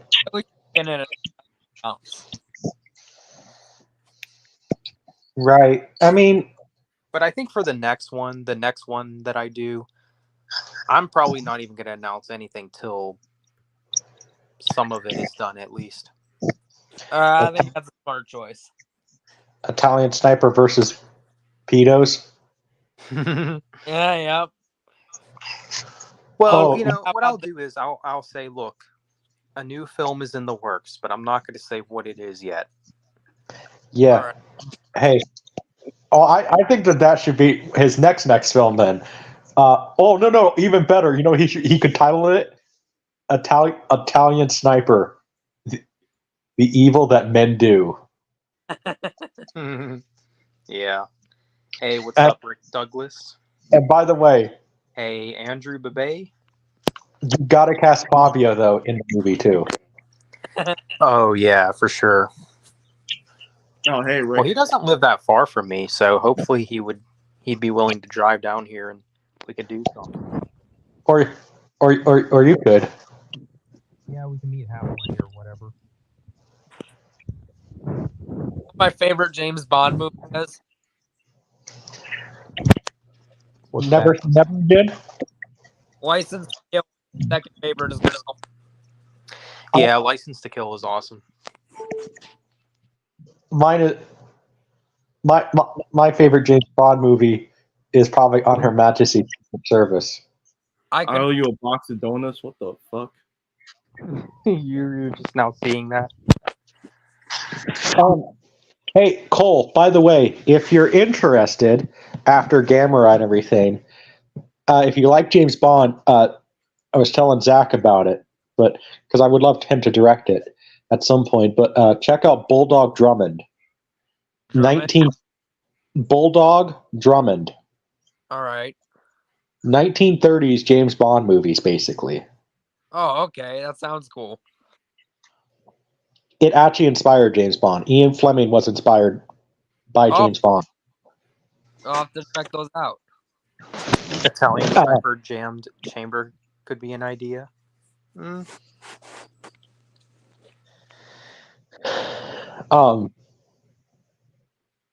I still think it should. I still like the idea of Italian sniper versus pedos. Yeah, I mean, I don't see why not. Hey, you know where you could set it? Where at? Florida. That's where I live. Yeah. Well, sorry, dude, but Florida is the number one area for trafficking. So. Damn right it is. Yeah. Maybe. Maybe J Dog could be like a teammate or something. No, J Dog hires him. Nah, what? He's talking about for a film. Oh, okay. Yeah. Zach J-Dog owes me a box of Dunkin' Donuts. What? Hell no. Is that one actor who played Cowboys versus Aliens a different actor that played James Bond? Oh, that's Daniel Craig. Yeah, you're talking about Daniel Craig. Hey, Zach. So who's the guy saying that you owe him donuts? This guy named Anthony. Hey, I have a question for him. What do you see when the Pillsbury Doughboy bends over? What? What do you see when the Pillsbury Doughboy bends over? What? His donuts. Oh. And there goes Junebug. Oh, looks like he got cut off. Oh, wait, there he is. Can't stop laughing. That's funny. Major Pink, you I'd sound like the I'd love to build. die in your series. build It's my Jerry- favorite thing. Well, so far you've only died in Italian Sniper, Andrew. You know what movie I'm probably going to get a lot of shit for saying is overrated? And even if you take this actor out the equation, I still don't think it's that great of a movie. What? What's that? American Beauty. And it's not just because of Kevin Spacey, although he is a piece of crap human being. Even if you take him out of it, it's still not that great of a movie. I don't think I've seen it. Because when that movie came out, it was critically acclaimed by everybody. Like, it was considered one of the best movies of 1999 and it won Best Picture. And here's the premise of the movie. It's basically about this 40-year-old man in the suburbs, played by Kevin Spacey, who fantasizes about getting in the pants of a 16-year-old girl. And I'm like, no. What? Oh, heck no, dude. And somehow that movie was considered just as good as Titanic, if not better. And I'm not the biggest fan of Titanic, but the only good quality of that movie, Kevin Spacey dies at the end of it. And keep in mind the girl that plays the girl was underage at the time. Really? But her parents signed off saying that we're okay with this. Like, why would you sign off your child? Even if she is 17, she's going to be at least you could have waited a year until she turns 18, right? Right. Yeah. A year. Why would you sign off so she can show her boobies? Listen, I mean, I'm not complaining, but it's a fact that she is underage at the time. Right.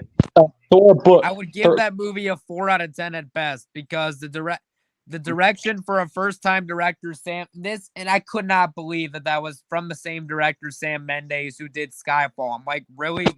That was his start to his career, although he did a good job directing for a first-time director. And I do think that the performances by the cast are good, and there's one joke I didn't mind and stuff, and it does a good job with the suburb setting. But other than that, not a good movie. It gets a 4 out of 10. Well, and I've never seen it because it's on, and it's kind of one of those movies I refuse to see for that reason about what the premise is. It's just like if I did a Stanley Kubrick ranking, it won't be a complete ranking because I refuse to see Lolita. Whoa, what happened with that one? It's the same premise about a man in his 40s who falls in love with a teenage girl. Oh, great. Jeez. And I will probably watch all of Stanley Kubrick's movies, but that's not one I look forward to watching. And even Richard Donner did a similar movie too. Oh, great. So it's like, Played any of the Mortal Kombat games, Max? Hmm. Like the movies. But So thank God, Sam, after American Beauty, thank God Sam Mendes improved as a director with great movies like Road to Perdition and Skyfall. so it's kind of one of those. So yeah, for me, it's kind of one of those movies that, Lolita, American Beauty, and whatever that movie that Richard Donner made. It's just on the don't watch list. Yeah, you're not Okay, here's the thing. When I first saw American Beauty, I thought it was a good movie. I honestly just think, because this was before I reviewed movies on YouTube, I honestly just think I was influenced by everyone's opinion. And then once I joined YouTube and I thought about it more, I'm like, the more I thought about it, I'm like, no, I don't like this movie. Well, I mean, here's my thing. Like, I remember my parents had a VHS copy, and listen, I mean, I am it's a very the one thing that you've got to hand. I mean, the cover. A girl just in nothing but roses was great marketing for that movie. But like, I'm just like, man, this is it's just odd to watch now, especially Kevin Spacey now. You know what I mean? And like, even if you take that out of the equation, I still don't think it's a good movie because of that premise. Even if you take him out of the equation. Mm-hmm. Well, here's my thing that I thought about. You guys know how the wokeism started, right? It probably all started in 2016 because of Big Bad Orange Man. It goes back way, way further. Okay. So, you guys know what Nuremberg is? Never heard of it. Yeah, never heard of that. So let's go. This is a Can history. you any of you hear me talk? Yes. Yeah, I can hear you. Well, what the? So Nuremberg was what it was it was the trial we had for the Nazis. Now, we didn't kill all the Nazis. We ended up making deals with them. And then some of the Nazis went to Santa Monica, California, and they did not like this way of life in America. So with some of their wealth and money, they ended up donating money to the Frankfurt schools. The Frankfurt school, and they started to slowly teach Marxism in California and the school system. And then because they continued to donate money and were part of the school system, they slowly integrated their stuff. Then you had the hippies. Yeah, of course he did. And the hippies were, the peace, not love, man. And then they started to use terms that a communist guy was using during that time period. Political correctness comes from China. Yeah, of course it does. Chairman Mao, because China actually could have been overthrown. Right. In the 60s, because Jackie Chan, His dad was a real badass. He was a communist fighter. Like he would fight against communism in China.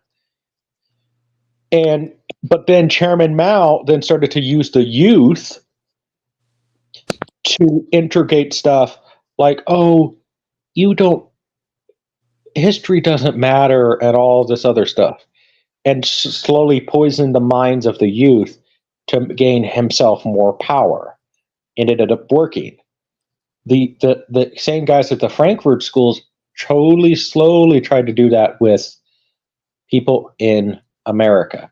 Now, luckily, Right. then the hippies then became, the boomers, and then they had to, then they grew up, but then they still have those little things of their Marxism ideology.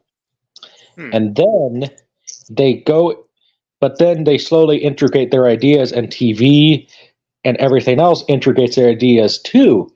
Because keep in mind, there was always a right wing and left wing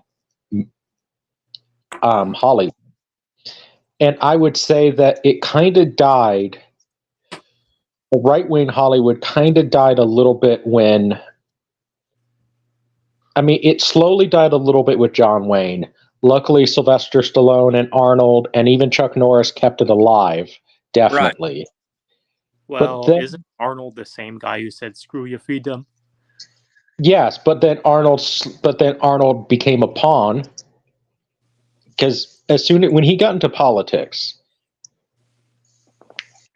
I think, from what I've heard, Arnold took the check from the Kennedys. Because keep in mind who he was married to. He was married to a Kennedy. Yeah. Yeah, hell no. Getting involved with politics. Mm-hmm.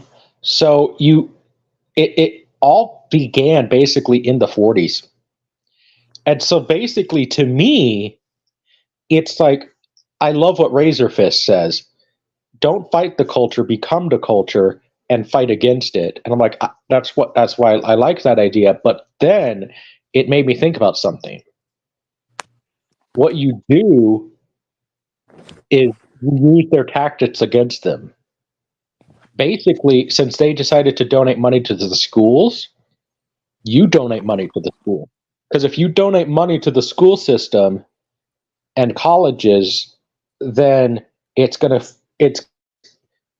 and you donate a lot of money to them, it is going to then reflect how the schools, change course, because money talks and bullshit talks. Yeah. Oh yeah. Also, something great. Skyfall.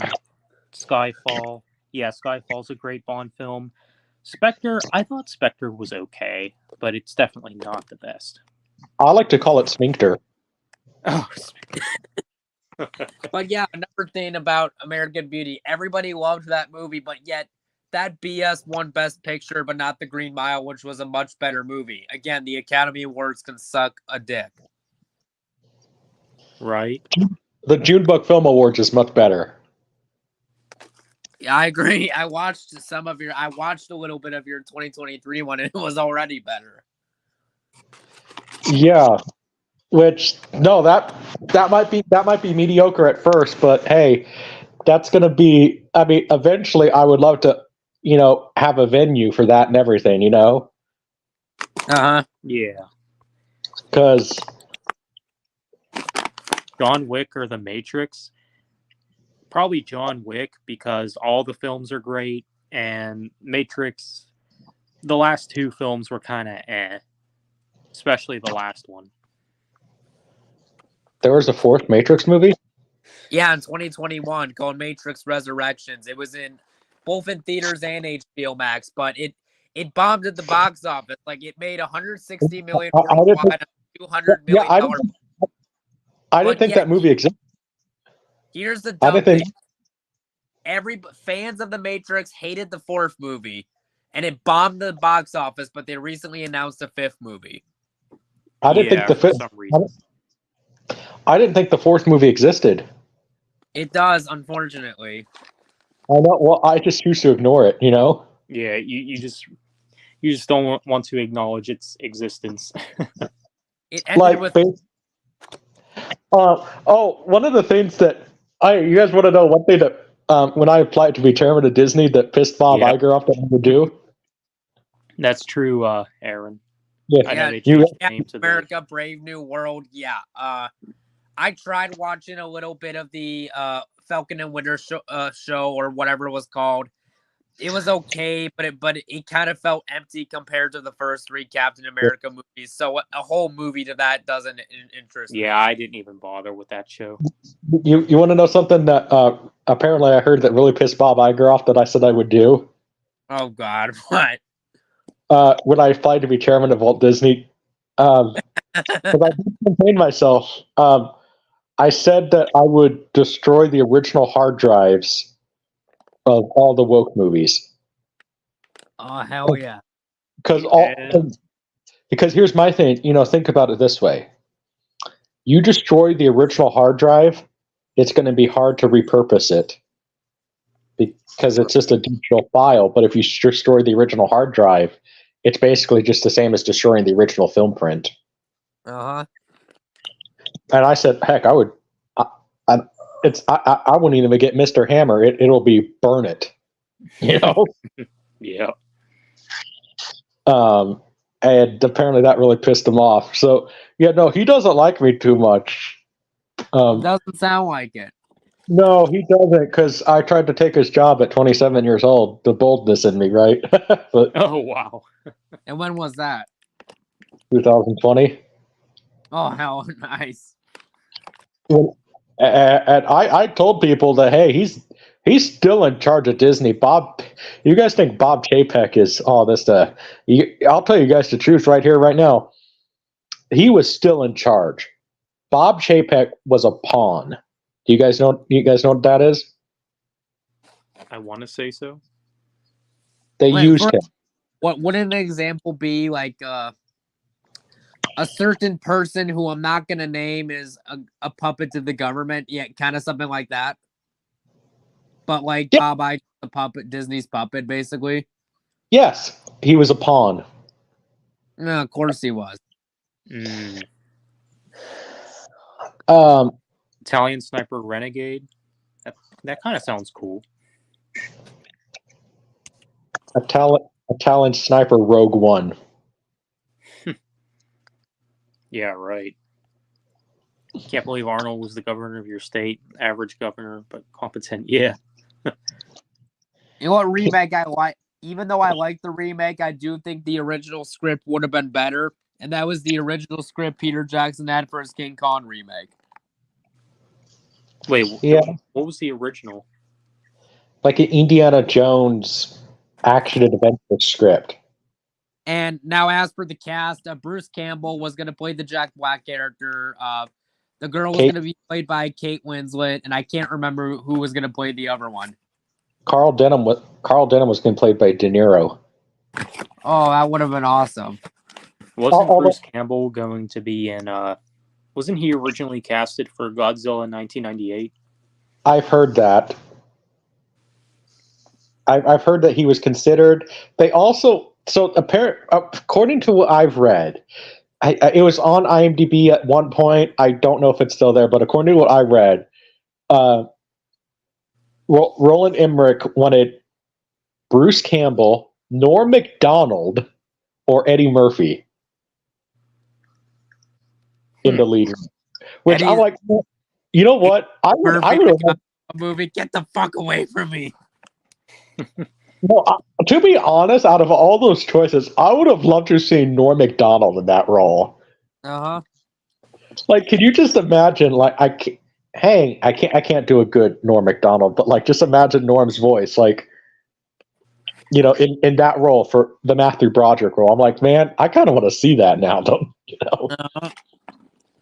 Because man, I have tried to be like Norm Macdonald, because that guy is one of the funniest guys ever. When I do interviews, I always try to do Norm. my own version of Norm, and it, you know, Yeah. The fourth But Matrix movie is a new timeline. It's not the same timeline at all compared to the original trilogy of the Right. Matrix. Yeah, but still. yeah, Been sick. another Yeah. RoboCop went downhill after the second movie. You should check out the first two. The first two were good. Okay. With Peter Weller. I heard though they did a few months ago. They did a RoboCop game for PS5 and Xbox Series X, RoboCop Rogue City, and they got the actor Peter Weller to voice him for the game. I heard it was an excellent game, but I still haven't played it yet. You know what I want to see? Sadly, Disney will never do it, but I want to see a good Planet of the Apes video game. Uh-huh. Like, I don't know what you would really do with it, but like, I need to get into the Planet of the Apes films. Oh, you've never seen those? I think I might have seen one of the originals back in the day, but yeah, I haven't seen any of the new ones or anything. I would love to. They're awesome. I would love to see like a good Planet of the Apes video game, because if there's any series that needs a video game, Planet of the Apes would be awesome, right? Mm-hmm. I can maybe see that. Like, I don't know, like think about it. Like you play as one of the apes hunting humans or something.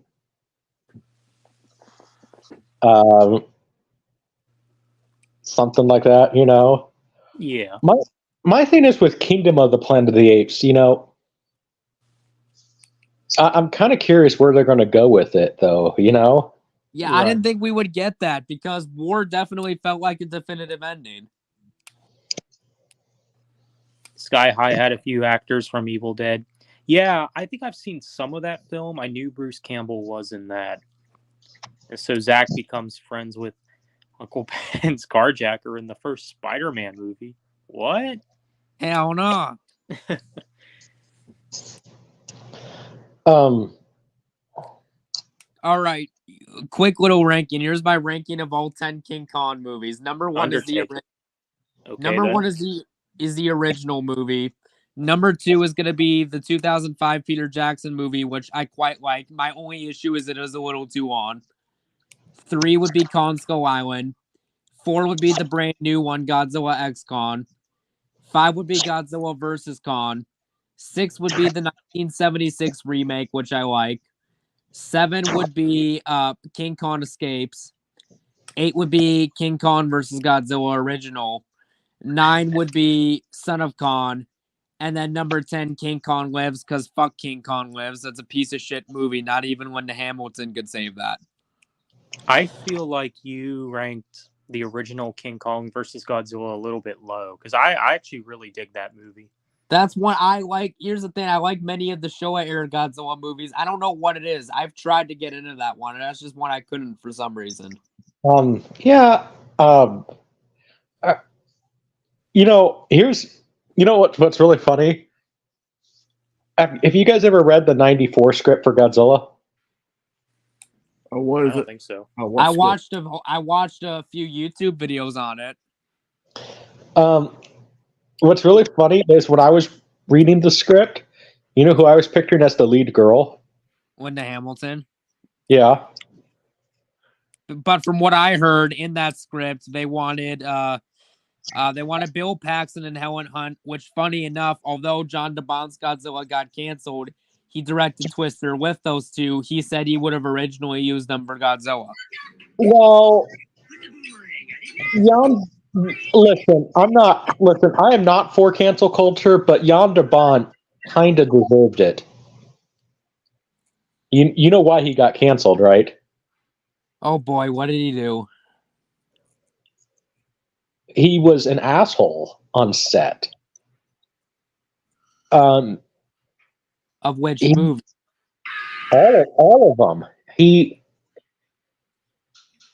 You know why in some shots in that movie in Twister where Helen Hunt is wearing those sunglasses, and some shots she's not? Yeah. Those were specially made sunglasses for her because there were some scenes where they were trying to make realistic tornadoes. He got sued by SAG. because she burnt her retinas. Oh, that's not good. And then when because she was blind, I mean, she could still see, but it's like halfway. Imagine seeing, like, you're not fully blind. You could still see things, but she then would like run. She ran into she would run into walls and everything. And then she sit there. I love you, Helen, but you're a little clumsy sometimes. He also, they had multiple DPs quit for the movie to the point where he had to do cinematography himself because he sat there, says, shoot it right, and would push them, into the mud on set. I mean, he was an asshole on set. That doesn't sound good. So that's why he got canceled. So in some ways, he deserves it, Yeah. Because you listen. I mean, I understand that's not right. Yes, and I understand making movies is tough, but that doesn't give excuse for being a dick. Exactly. I also heard that Gerard Butler is not really that nice of a guy in real life. I think But he's a good actor, though. I do like his movies. Okay, I've heard from Gerard Butler, he has the kind of the Scottish problem, where like Scottish people, they like to have a little too much to drink at the pub. Yeah. And apparently that is Gerard Butler's problem. He likes to go to the pub too much.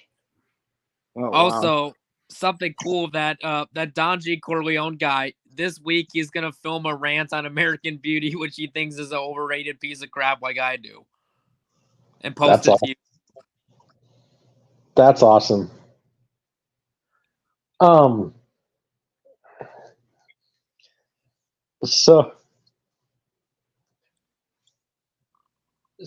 But yeah, I mean,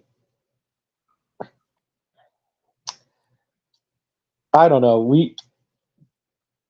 But see, my thing is though, with everything, I was trying to just think of it as things but like with fairy stories, one of the things I did is I've been on a roll lately. I already have 4 scripts written for it. I'm on Princess and the Frog right now. All right. Yeah. And then after that's Rapunzel. I think Rick had a question for you about Kevin McKidd. Who the hell is that? I haven't seen too much of him. I mean, I know who he is. I haven't seen too much of him, And I think from what I've seen, he's an okay actor. He was the Poseidon in the original Percy Jackson movies. Oh, okay. Yeah, I know who you're talking about. Oh, so he's he's the voice of Soap. Okay. I didn't know that at first. I don't mind him as an actor. Yeah, he's okay. I mean, I would say. I mean, I wouldn't try to put him like overrated or underrated. I mean, bleh. I wouldn't quite put him as underrated, but like maybe a little, like just okay. But if he got a bigger part in something, like I would be happy for him. Does that make sense? Yeah. Not quite underrated, because I don't think he's necessarily the best actor in the world, but he got a bigger part. Cool.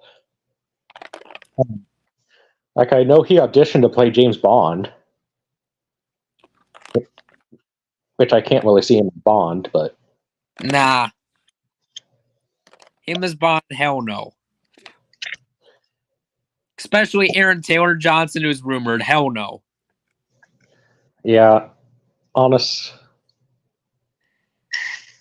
I mean, personally, I like Godzilla 2014. I think Aaron Taylor Johnson's okay in that movie, but he doesn't have like the best charisma. Like I mean, which is strange because he was pretty charismatic and kick-ass, I thought. Well, he didn't want to do that movie. Wasn't he also in Age of Ultron? He was.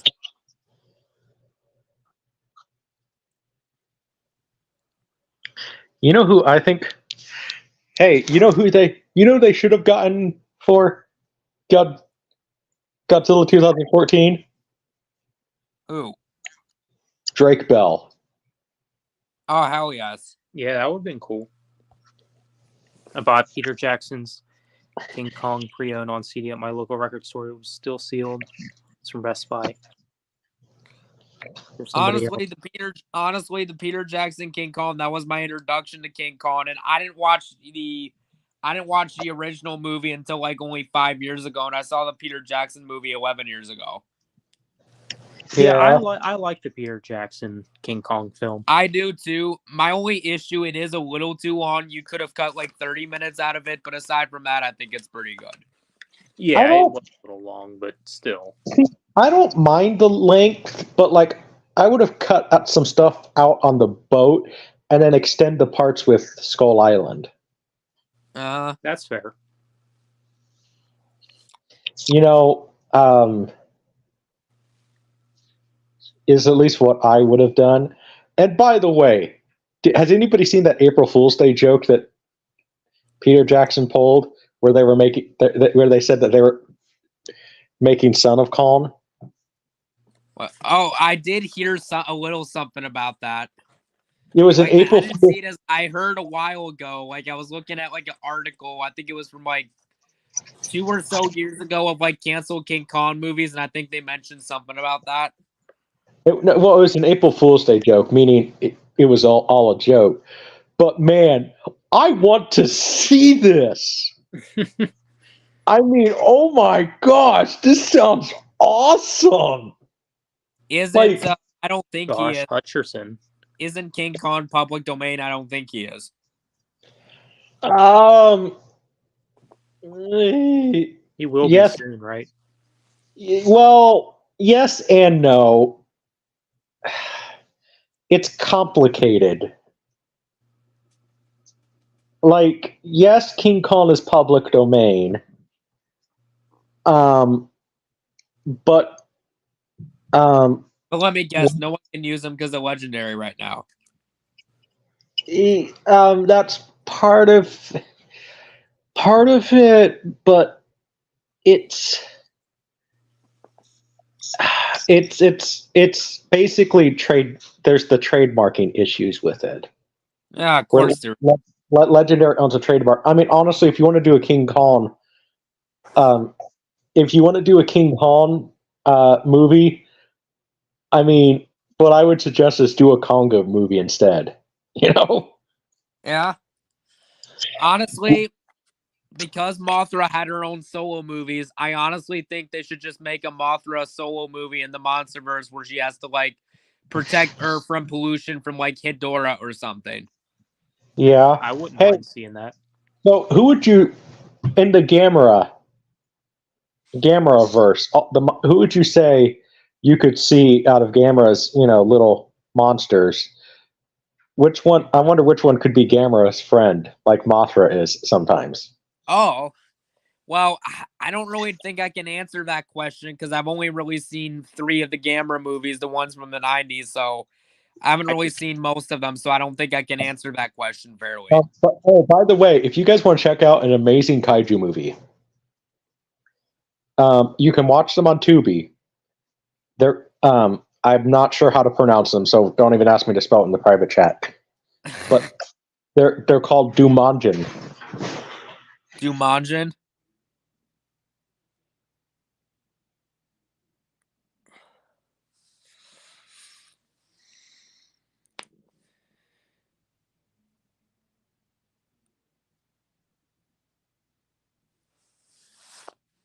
I don't think I've heard of that. I heard that Gamera movie, Super Gamera from the Showa era, I heard that was terrible, and I heard it was worse than All Monsters Attack.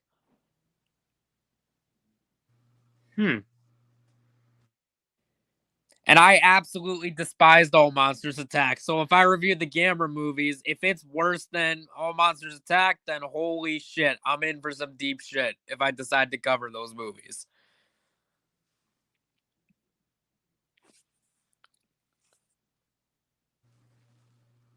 Yeah, I mean, I hear you on that.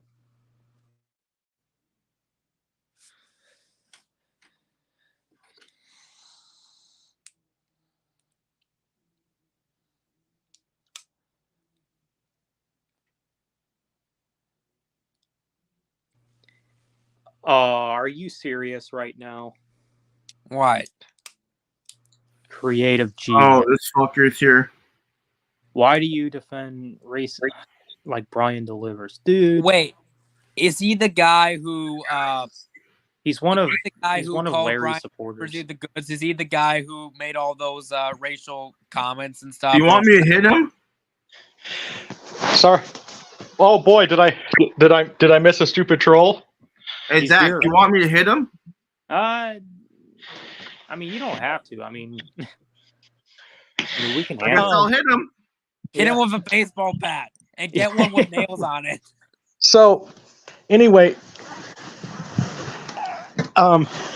Like, as I was this creative, I'm just wondering, where's all this this Brian Delivers is a racist thing coming from?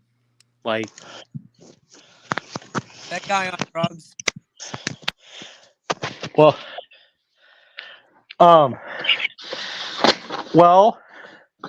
well, Zach, you know how it is. You know how it is nowadays. Everybody's a racist, right? Yeah, of course they are. seems like it. Oh, there's Brian. This is racist. Hey, So, what's going on, anyway- guys? Hey, Brian. Hey, Brian. Can you guys hear me clearly? Yeah. Yeah, I can hear you. Perfect. What? Because I said perfect because I What? just got new in it. Creative What? Genius was here. What? Yeah, What? okay. Creative What? Genius was here. Honestly, my favorite stream that all of us did is when we sent an invitation to Larry and we were roasting the hell out of him on the stream. Yeah. Creative genius, shut your cake hole. You don't know Um, shit. But of course, Larry didn't Well- show up well- because he's a pathetic cuck loser. Well, No, I my mean- favorite stream was when we all roasted Apsher. Wait, Yeah. when was that? That was What, a fun. did I comment on that one? Or I don't think I was a part of that one. No, I don't think you were. No, I just got new internet recently. Better Cool. internet. Oh, that's good. It's from T-Mobile, Oh. so it's good.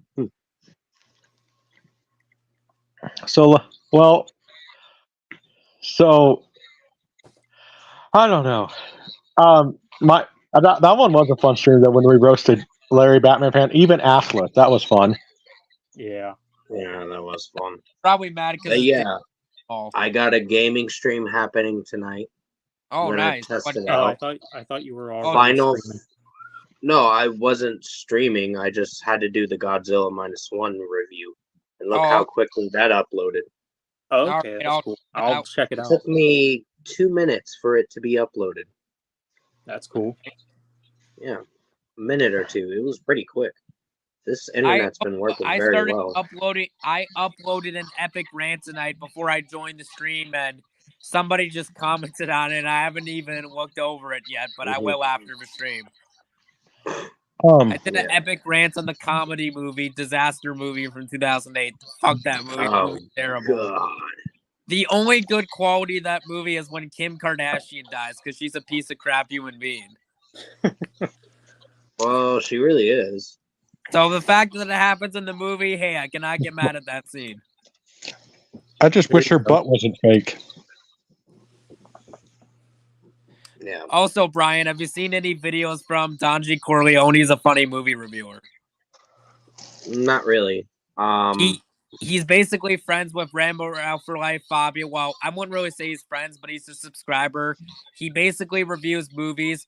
He hated TMNT Mutant Mayhem. He did a funny epic rant on it. And the Yeah. I title of didn't it hate it, but I didn't love it. and the title of his review, his title was funny. He titled his review Teenage Mutant Ninja Turtles Mutant Mayhell Epic Rant. And he did a funny rant on Avatar The Way of Water and called it Avatar The Way of Piss. And he was The way of being what? The Way of Piss. Piss, and he hated the movie, but he was being sarcastic in the review, and he said, "This was the best James Cameron movie ever, guys. It was so much better than Terminator T2, Aliens, the best movie of the year. This changed my life forever." Really? Yeah. No. Got you. Avatar: The Way of Water is weaker than the first one, personally. for I me. agree with that. But I thought that sarcasm he had in that review was funny, but you should I check haven't- I out will Doc. tell you why it's weaker. Hey, what's going Because on, of D-Man? Spider.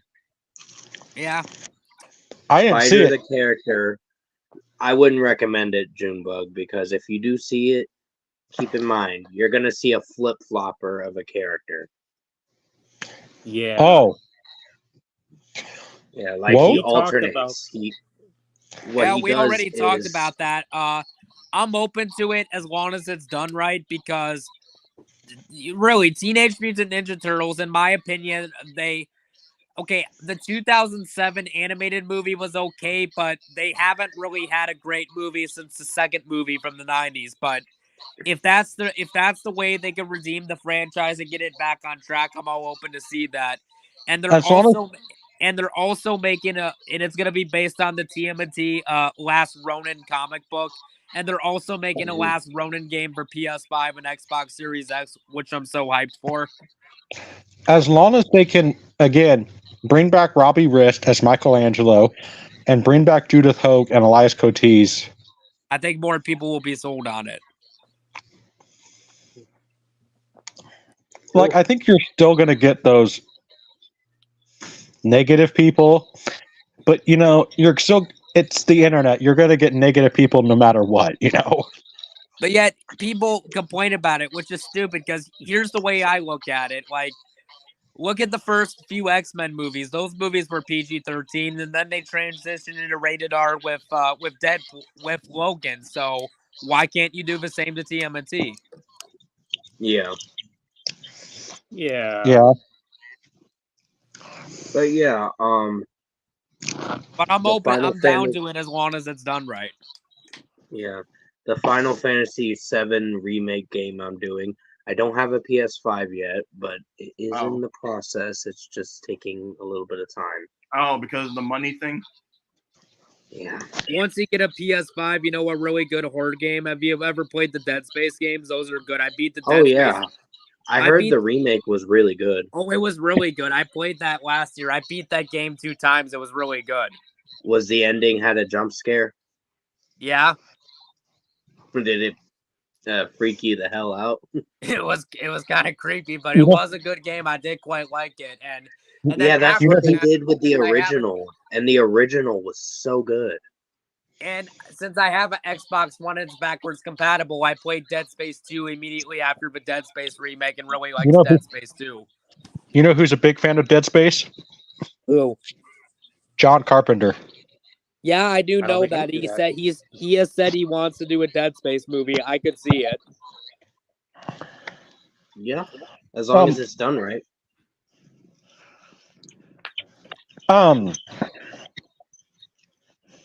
But R-rated G.I. Joe movie? Nah, I think G.I. Joe. G.I. If it's done G.I. right, Joe had its okay moments from the Mhm. last movie, but honestly, it wasn't as spectacular as everyone said Yeah. it was. How do y'all feel about I think the biggest problem is it's miscasted. Yeah. honestly, I mean, Catherine you know who Bigelow, would have been a good one. better Duke than Channing Tatum? Who? Thomas Jane. Yes, he should have played. It's been a while since I've seen those movies. Didn't Channing Tatum? Didn't he play Snake Eyes? Or it's been a while since I've seen. No, he played Duke. Oh, okay, Oh, yeah, yeah. he Thomas played Jane Duke. as Duke. That would have been excellent Mhm. casting. How do y'all feel about the R-rated TMNT movie? It's, I don't know. I didn't expect that shit. I think it was I heard the new Winnie the Pooh one was actually better. what? I heard the second one was okay. Oh, really? The horror film. We need to get Zach. Zach needs to do a public domain character into an That's action what I movie. heard from someone I follow as a YouTuber. They said it was okay. It was a lot better than the first one. Zach, what public domain character would you like to see turn into an action movie that we could do to get you out there as a filmmaker? What about? I don't know why I had this character come to mind, but Kermit the Frog. Not till 2049, dude. Oh, really? Yeah, looks like you're gonna have to wait a shit Well- ton of a long time. Well, you're You gonna know have what? to give me a list of public domain characters. Also, Spider-Man is not and Hulk are not public domain until 2058, and Godzilla is not public domain until 2050. So if you want to use those, you're gonna have to wait a shit ton of a long time. Right? You know what? Yeah. Here. What about? Let's see. One character that is 100% public domain now, Sherlock Holmes. Yeah. So, Zach, you think you could do a? Do you think you could do a action movie based on Sherlock Holmes? I would have to look more into that character, but maybe. Hmm. You know what? I got something original for Sherlock Holmes. Put Sherlock Holmes in a Die Hard scenario. Yes. I could see that. Like maybe Watson gets kidnapped and Sherlock Holmes has to rescue him. Right? Yeah. But yeah, Brian, Um, definitely check out that YouTuber Don G. Corleone I mentioned. Check out his rants on Avatar: The Way of Piss and also TMNT Mutant Mayhell. Those rants were funny as fuck. Okay. So You'll have to put his name in the chat. Yeah, I can do that. I think I quick. have you on Messenger, so you can send it to me. Bro, the Avatar films are fucking overrated. They kind of are. I didn't hate the first one. I mean, I thought are the Smurfs are the Smurfs movies related to the Avatar movies? not really. I mean, they but blew hey, it. it's whatever. You want to know what movie I think personally could have used a sequel if they really wanted to try? Push. Yeah. Wait, what is it?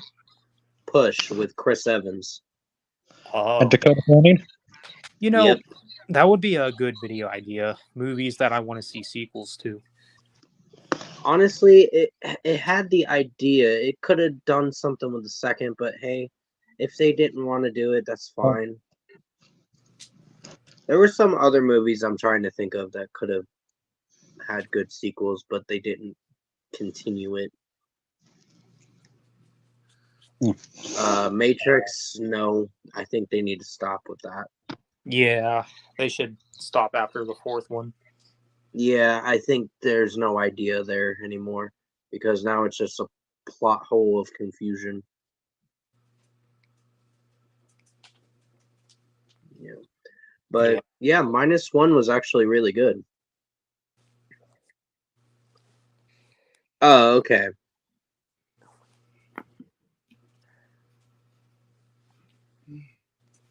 Yeah. I mean, Defenders will of the say- Earth. I will say one thing. Pretty much. Can I say cool?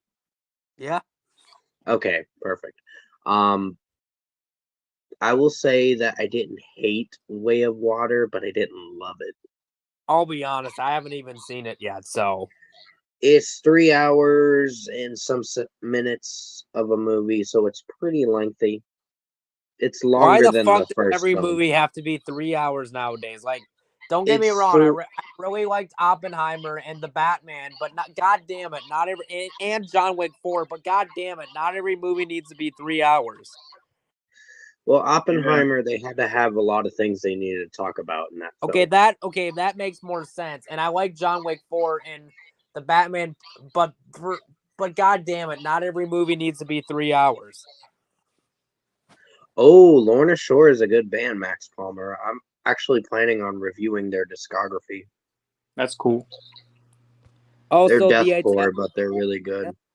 The Italian Stallion 51 or Fabio, he did a funny rant on the horror movie Beau Was Afraid, and his rant on that was funny. And he said in the review, he said, "Oh, and guess what? The best part of it, there's a penis monster, guys. Because isn't that cool? There's a giant dick monster in the fucking movie. The only thing that What was movie? missing was I'll Godzilla have to rewatch coming that in and review. killing it with his atomic breath. Isn't that cool?" I'll have to Wow. rewatch that review. That's Uh. Fabio's rant. Yep. hmm So what movie? So which movie do you think is worse? In your opinion, which is the worst movie you've ever saw? In your opinion? Me, Twisted Pair from 2018. Fuck that movie. Well, I will say, I would say the Barbie movie, but there's something worse than that. I know there's something worse than that. I might say Baywatch from 2017. I hated Oh that. yeah, that was crap. I can't stand those R-rated comedies personally.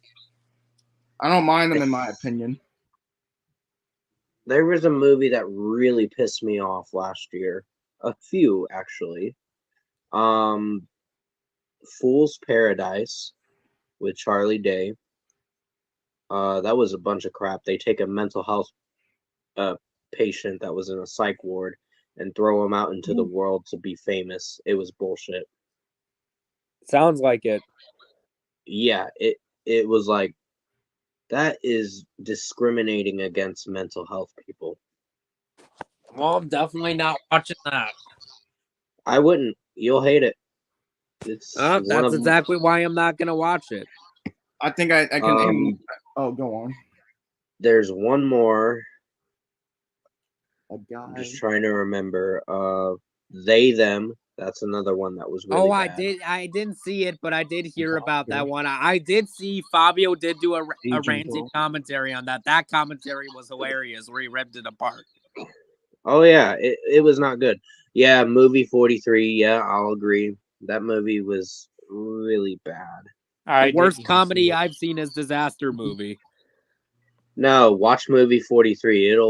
Mm-hmm. It's 10 times worse than Disaster Movie. Yep. Also, another really bad one. Did you see Adam Sandler's very first movie from 1989, Going Overboard? That movie sucked ass. Mm-hmm.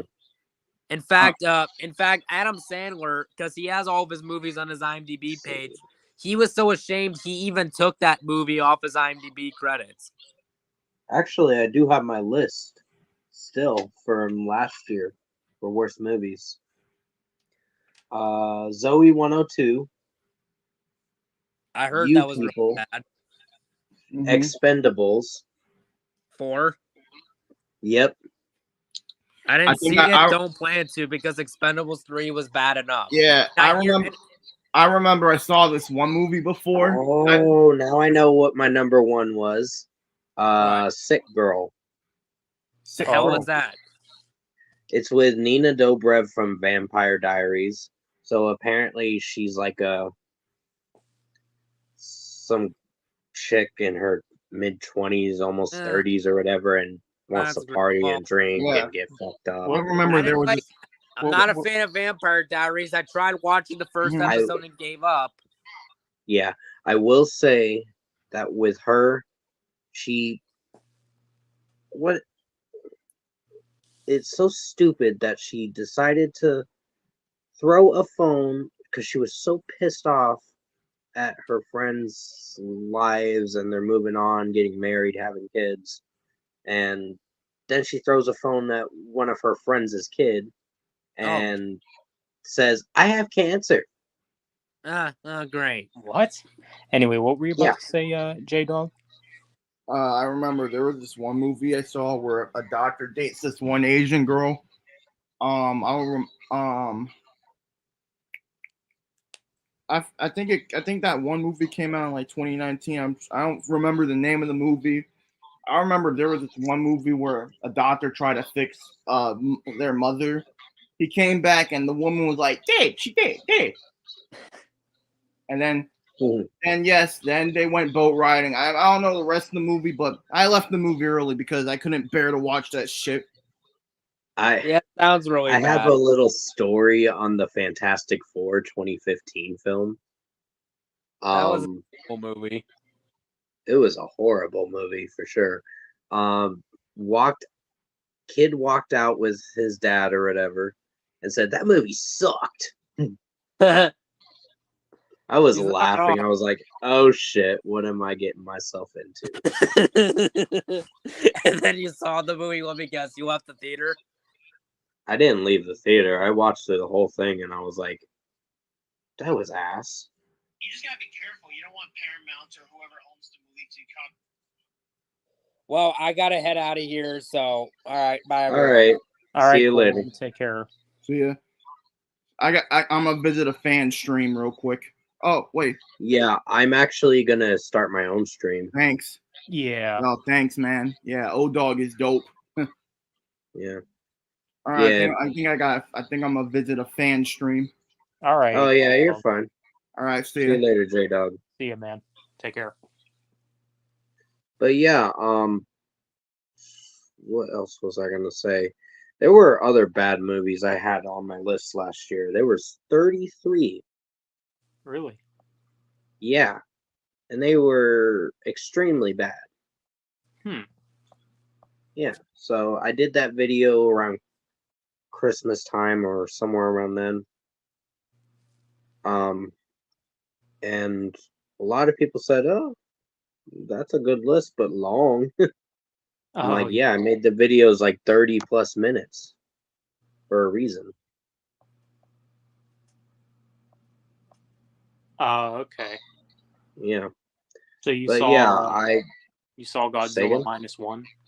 yeah, finally watched it. That's great, man. Yeah, it's my favorite film of 2023. Yeah, it is a really good film. My if you watch my review, I had a critique about how the guy's reaction to when that Godzilla attacked Jinza and then things Right. happened Okay. where he lost someone. His reaction to that was the only critique I had. It was like, you're showing the emotion, but you're not really bawling your eyes out in panic. Or I think he did it the second time, but it just the emotion wasn't there personally. Yeah. Yeah, that was my only critique, but other than that, I gave it a really good score. Oh, okay. That's good. Yeah, it's over at 8.5. I'll tell you that. It's good to hear. That's a solid score, I would say. Yeah. I would say it's a 9 out of 10 is what I gave it. Yeah. Nice. Yep. But the Willy Wonka movie's the next one. Then I have, which I don't know. I don't know how I'm gonna feel about that with Timothy Chalamet playing as Wonka. Oh, okay. But I am gonna watch the Dune movie in due time. Oh, Dune Part 2. Yeah, That's I heard cool. good things about that. Yeah, That's cool. I would recommend watching the 2021 film, Zach, if you're interested in that. I've seen it. I wasn't that crazy about it. I thought it was a really good story. Good suspenseful ending to where it's going to continue to the next film. And there were other movies I watched last year. I still got maybe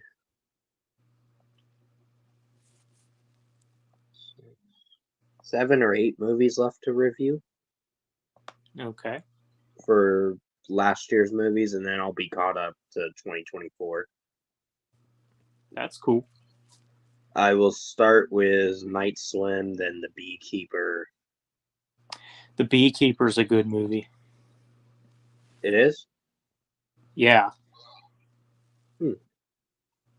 It's probably my I don't favorite film of the year so far. I don't need to know what it's about because I kind of want to go in suspense to see what I'm going to think of it and determine for myself. Right. Yeah. But other than that, Yeah, there's a stream coming up in 30 minutes. I got to get my headset ready for it. Cool. Yeah, but yeah, we got better internet this time, and it's working a lot faster and quicker than the last place I went to. Yeah. I was like, hates Ghost Rider. Ghost Rider, it's kind of meh. It's not great. So is the stream going to be on your channel or? Yeah, it will be. It's for a Final Fantasy VII game, the remake. It's gonna be in parts, so I don't think I'm gonna finish the whole game because it's like it takes a week to beat that game. Really? Yeah, there's 18 total chapters in that whole game. I could probably do 3 or 4 because I like to be the one that grinds during the game and does the side quests and all that. Right. So I take my time with it. I Well, think that's cool. what you have to do in the game is kind of level your character up for the final act of the game, which is probably the best part of the game, the final act. Oh, okay. Yeah. It was one of my favorite games of 2020. That's cool. Yeah. And I want to play the new one, but unfortunately, they don't have it for PS4. I'm like, you motherfuckers. Wow. Do you guys think I have to get it? Say again? I was just responding to this comment. Do you guys think Fantastic Four 2025 will be good? It has potential, but I don't care. I saw the 2015 one almost a decade ago, and I think the original ones were better. Yeah, at least the ones from like 05 and 07. And 07, yeah. People still do Resident Evil 4 remake streams. Yeah, I guess. Yeah, so. Max. If you have not checked out Final Fantasy VII Remake, Max, I'd recommend it. It is such a good game. I mean, Chapter 9 was the only critique I had with the game, but other than that, it was still a fun game. And you'll probably see me playing through it as long as my internet works for it. Because with game streams, you have to have certain megabytes per second to do it. Yeah. And I tested out my thing, so we're going to find out tonight. Cool. Please. Yeah, I might. Yeah. I mean, I might end the stream here soon. Yeah. For like 2 hours and a half, so. Yeah. And I came in because of the creative genius thing. I was like, what the fuck is he saying? Oh, gosh. Yeah, when I saw him and then I saw you in the backstage, I'm like, oh, great. Wonder what he has to say. Who in the backstage? When you were backstage. Oh, yeah. No, I had something to say. I was getting fed up. I don't blame you, dude. He commented on my last video, too, talking this crap. Yep. He's a Larry sympathizer. Oh, what did I miss? You didn't miss much.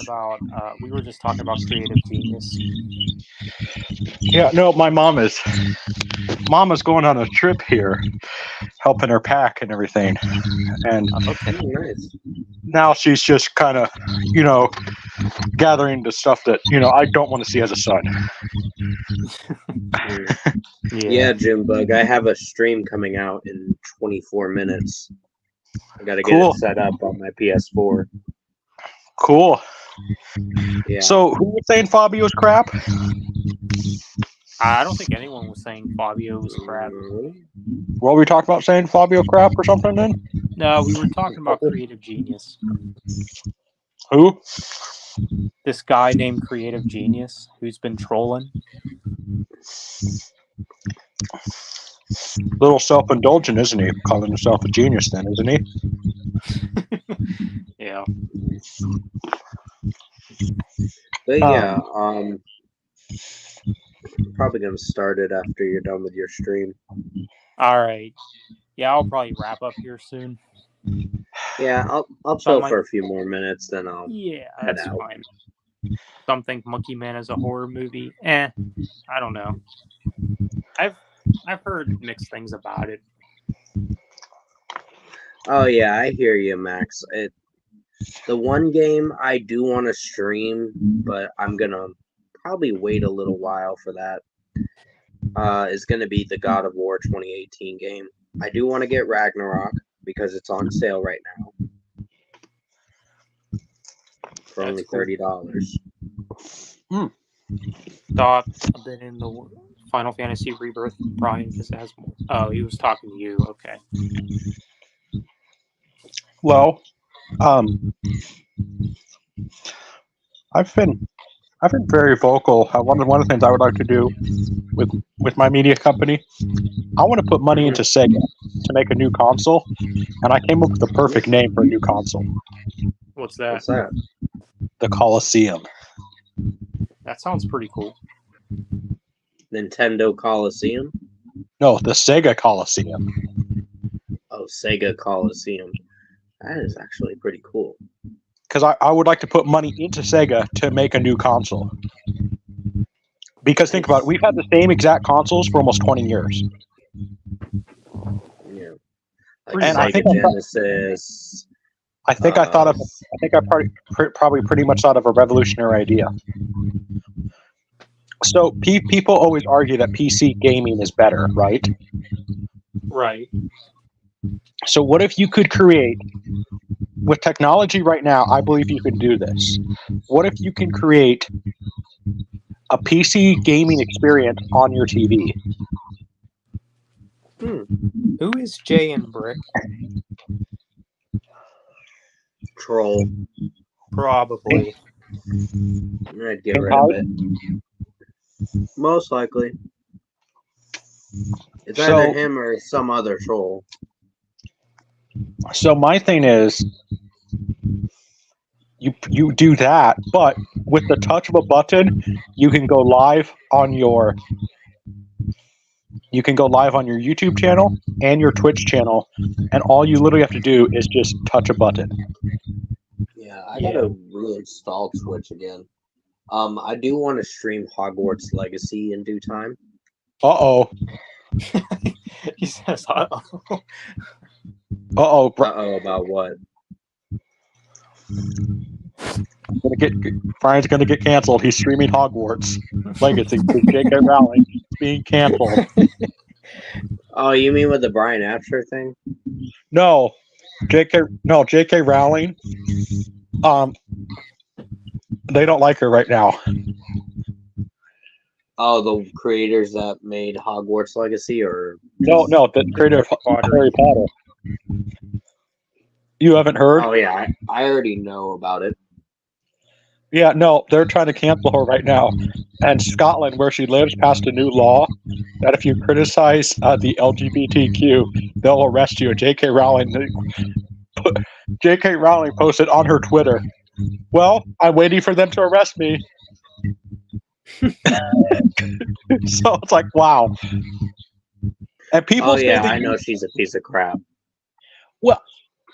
I mean, she's a piece of crap for many reasons, but like, just here's my thing. Like, it's like, yeah, she doesn't live in the.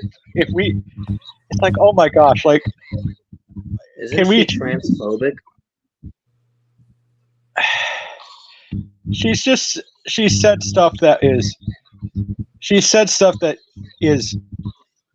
scientifically a fact, but not for gender dysphoria people. Does that make sense? So it's yeah, more I like hear what you're saying. it's more like she does acknowledge gender dysphoria, but it's more so she says that she talks about biological. So I wouldn't call that transphobic. You know what I mean? Because to me, transphobic is not acknowledging that gender dysphoria is a dysphoria. Does that make sense, Brian? Oh. Yeah, you're kind of clearing the air here with that. So And it's just like Fabio, you know, because I've talked to Fabio about it. You know, he acknowledges that gender dysphoria is a thing, but he also says that, you know, maybe we should help them, you know, like give them therapy and see if they actually have it. You know what I'm saying? Yeah. Or they're just confused. Instead of giving them surgery that has a 67% survival rate, and if you have it, and if you even survive the surgery, you have permanent health issues. You know, that's just what I'm concerned about with all this stuff, you know, because 67% is not a very good outcome. Not really. There's a 33% chance that it'll fail.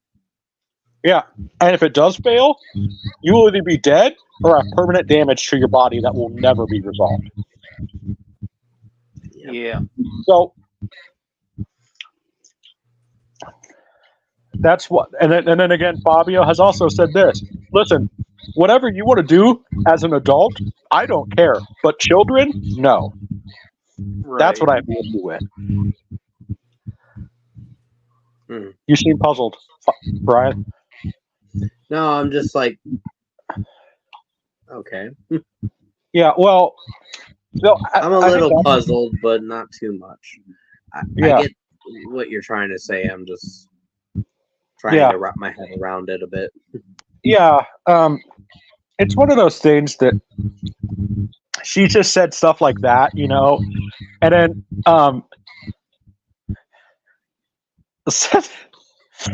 so, but I kind of look at J.K. Rowling sort of. I mean, she is kind of around the age. I kind of look at her now as kind of that old grandma. You know what I mean? Like it's like, oh, it's okay, grandma. Don't. Hey, what's up, AJF? Hey. Oh, AJF, just so you're aware, I'm starting a PS4 stream pretty soon. Gonna give it a try one more time. Nope. Nope. Nope. Nope.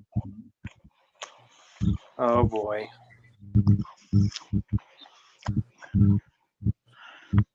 Hey, Pink Hyde, where's Floyd Hyde?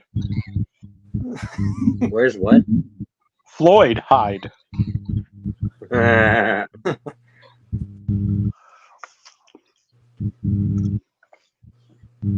If he actually makes that account, we actually have to give Pink Hyde a little bit of props. I Right wouldn't there. acknowledge Pink Hyde, AJF, just so you're aware. But hey, you do you, I guess. Yeah. Yeah.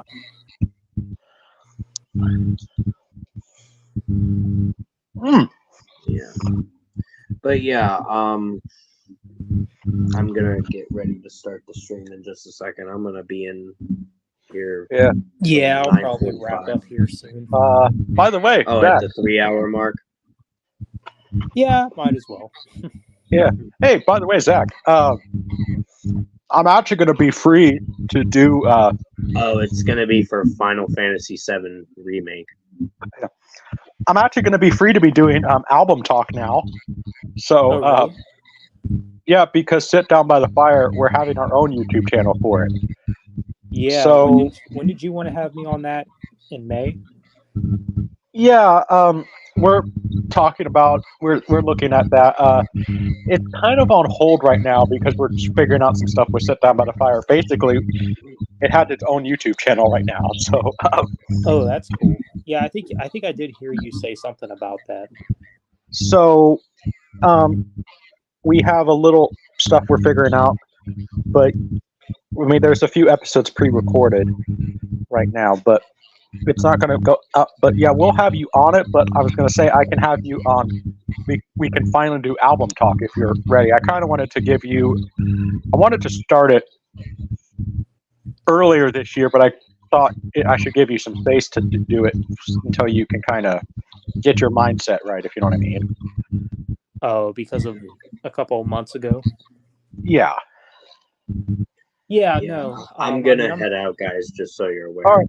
All All right. right, See you. Brian. But yeah, See you ya. can hop in the stream whenever you want. I'll All let right. you know if it's working or not. Yeah. All right, Um, take care, Brian. So Later. I think that we could probably look at. I mean, I'm free to do it this weekend. Like, Okay, well we can do it this weekend. And then like I could see when the guitar player can do it.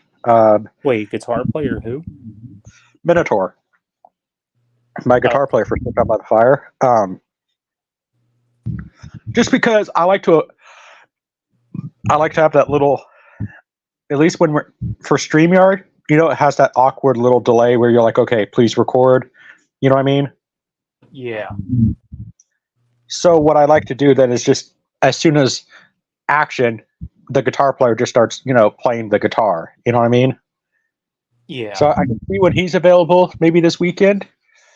And then we can. I mean, I know I'm not going to say what we discussed for the first episode, but I think it could kind of be fun because, like, I like Sia Quinchiliki's video, ranking the albums. But this is, where we can rank our favorite albums of said favorite band, and Won't we you get and me ranked like Led Zeppelin or something? Yes, thank you. Yeah. We can rank Zeppelin and then probably the Who next is what I'm thinking. I'm not a fan of the Who, so I'm screwed on that one, man. Well, that one's going to be interesting to see which ones you like and which ones you don't like then, right? Yeah. But yeah, I could do like Linkin Park, Van Halen, Def Leppard, and Linkin Park. Yeah. It's just going to be the bands that have big discographies, like Yes or something like that, right? Oh gosh. Or the Scorpions. Scorpions, I only like maybe one song from. Yeah. Well, eventually we're going to get to all those bands, the ones that have big albums. Or Motorhead's going to be interesting. Or Black Sabbath, Yeah. Which I know you already did that one. Not really big on. So I know you did Black Sabbath, but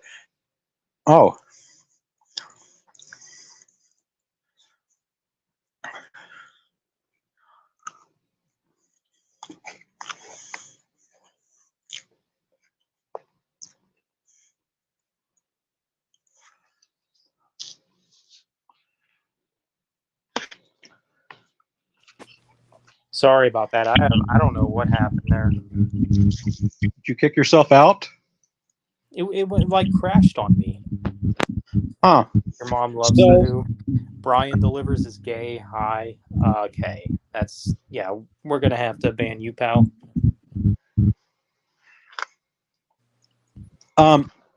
Is Brian? So maybe this guy should look in a mirror because maybe he's the fruit.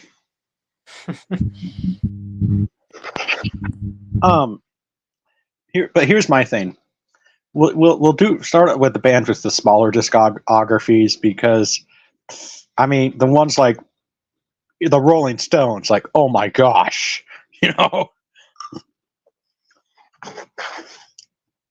But album talk, I think that's going to be a good little thing. That's going to be a real fun thing to do because I really enjoy Sia Quinchiliki's video.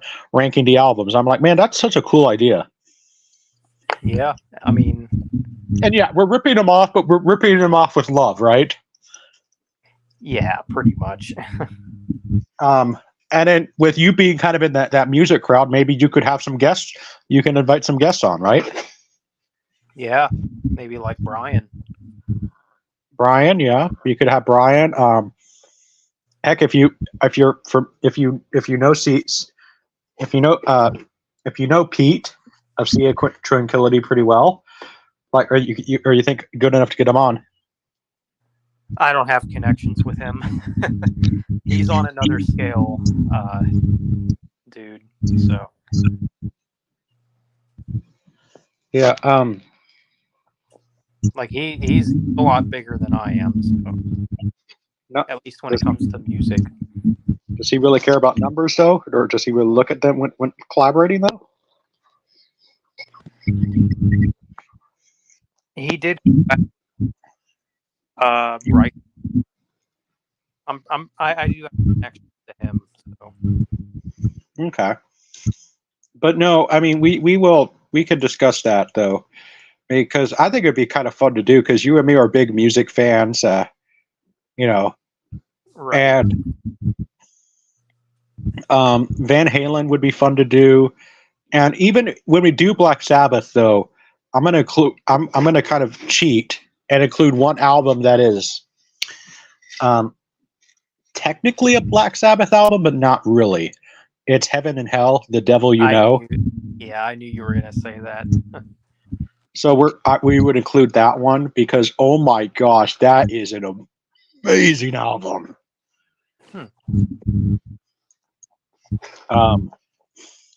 And obviously we won't know each other's list beforehand. So Right. I mean, I feel like my Led Zeppelin ranking would be pretty easy. yeah, Ozzy would be fun to do, Stuff. and even Dio. I'm not familiar with any of their discographies. I guess there's always homework, right? I've listened to some of it, like Holy Diver. I guess there's always homework, right? Yeah. But no, I think it could be fun to do album talk. Oh, another band I thought of was the Cranberries. I don't know how you feel about them. Honestly, I probably really only know the hits, so that one, and it could kind of be good because it could kind of introduce us to new music too. You and me both, right? Right. Well, the Cranberries, they don't really have that big of a discography, like 7 albums maybe, so wouldn't be that difficult. Man, Nirvana would be easy. Nirvana. Yeah, Unicorns Killed My Girlfriend, the worst band. Absolutely. There's a band called Unicorns Killed My Girlfriend. Yeah, look it up. Look up the song Problem. Do I want to look it up? You probably don't want to, but yeah. I'll do it if Fabio reacts to it. Dude, that would be a great paid request. I kind of want to request it for him now. Do it. You know what? Yeah, I might do that actually. And sit there and put even though you're putting the money, put since it was my idea, let's put both of our names in there. See if we can give us both a plug, right? Like Yeah. And tell them to roast us too, right? Like, why'd you guys have me react to this? Yeah.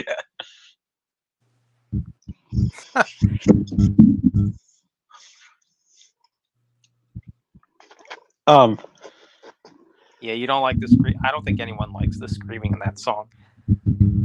He would probably say, I'm trying to think what he would say about it. Probably like, you're a bunch of crackheads, you know? Yeah, no, tell him he could roast us too with it because it is, I think Bobby would get a kick out of us. Like, man, he'd probably call us gay, right? Yeah. Which, hey, listen, I'm taking that as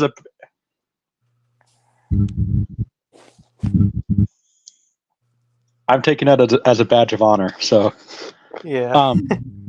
But hey, I'm gonna have to go here shortly. I know you were talking about ending the stream here shortly. So. Yeah, I'll end it at the 3-hour mark. Yeah. So, but no, I think that you should do that, a paid request for that. Yeah. And put both our names, right? Yeah, I'll put both. Yeah, that. So I'll do that right after the stream. How about that? Okay. Oh my gosh, man, that's gonna be funny to see Bobby react to a song called that. Especially a band called Unicorns Killed My Girlfriend. Yeah. Well, you should look up that song too. That song Problem. Okay, I'll look it up. Fabio for president. Yeah, sure. Why not? I think he would be a good president, honestly. Yeah. All right. So hey, I'm gonna see you later, Zach. My mama's wanting me to carry some stuff out to help her out. So I can't really wait the 3-hour mark. So All right. see you, dude. Yeah.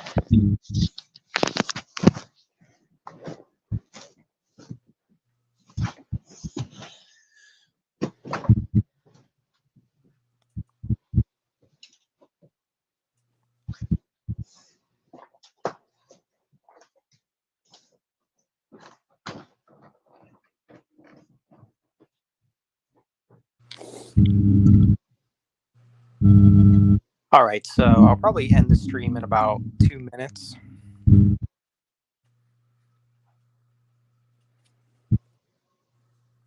I'd say it's been a pretty good stream. Can't really complain.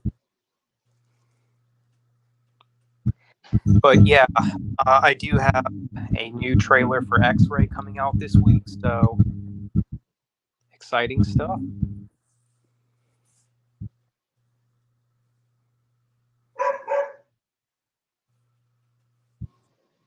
It'll actually be out on Wednesday. So stay tuned.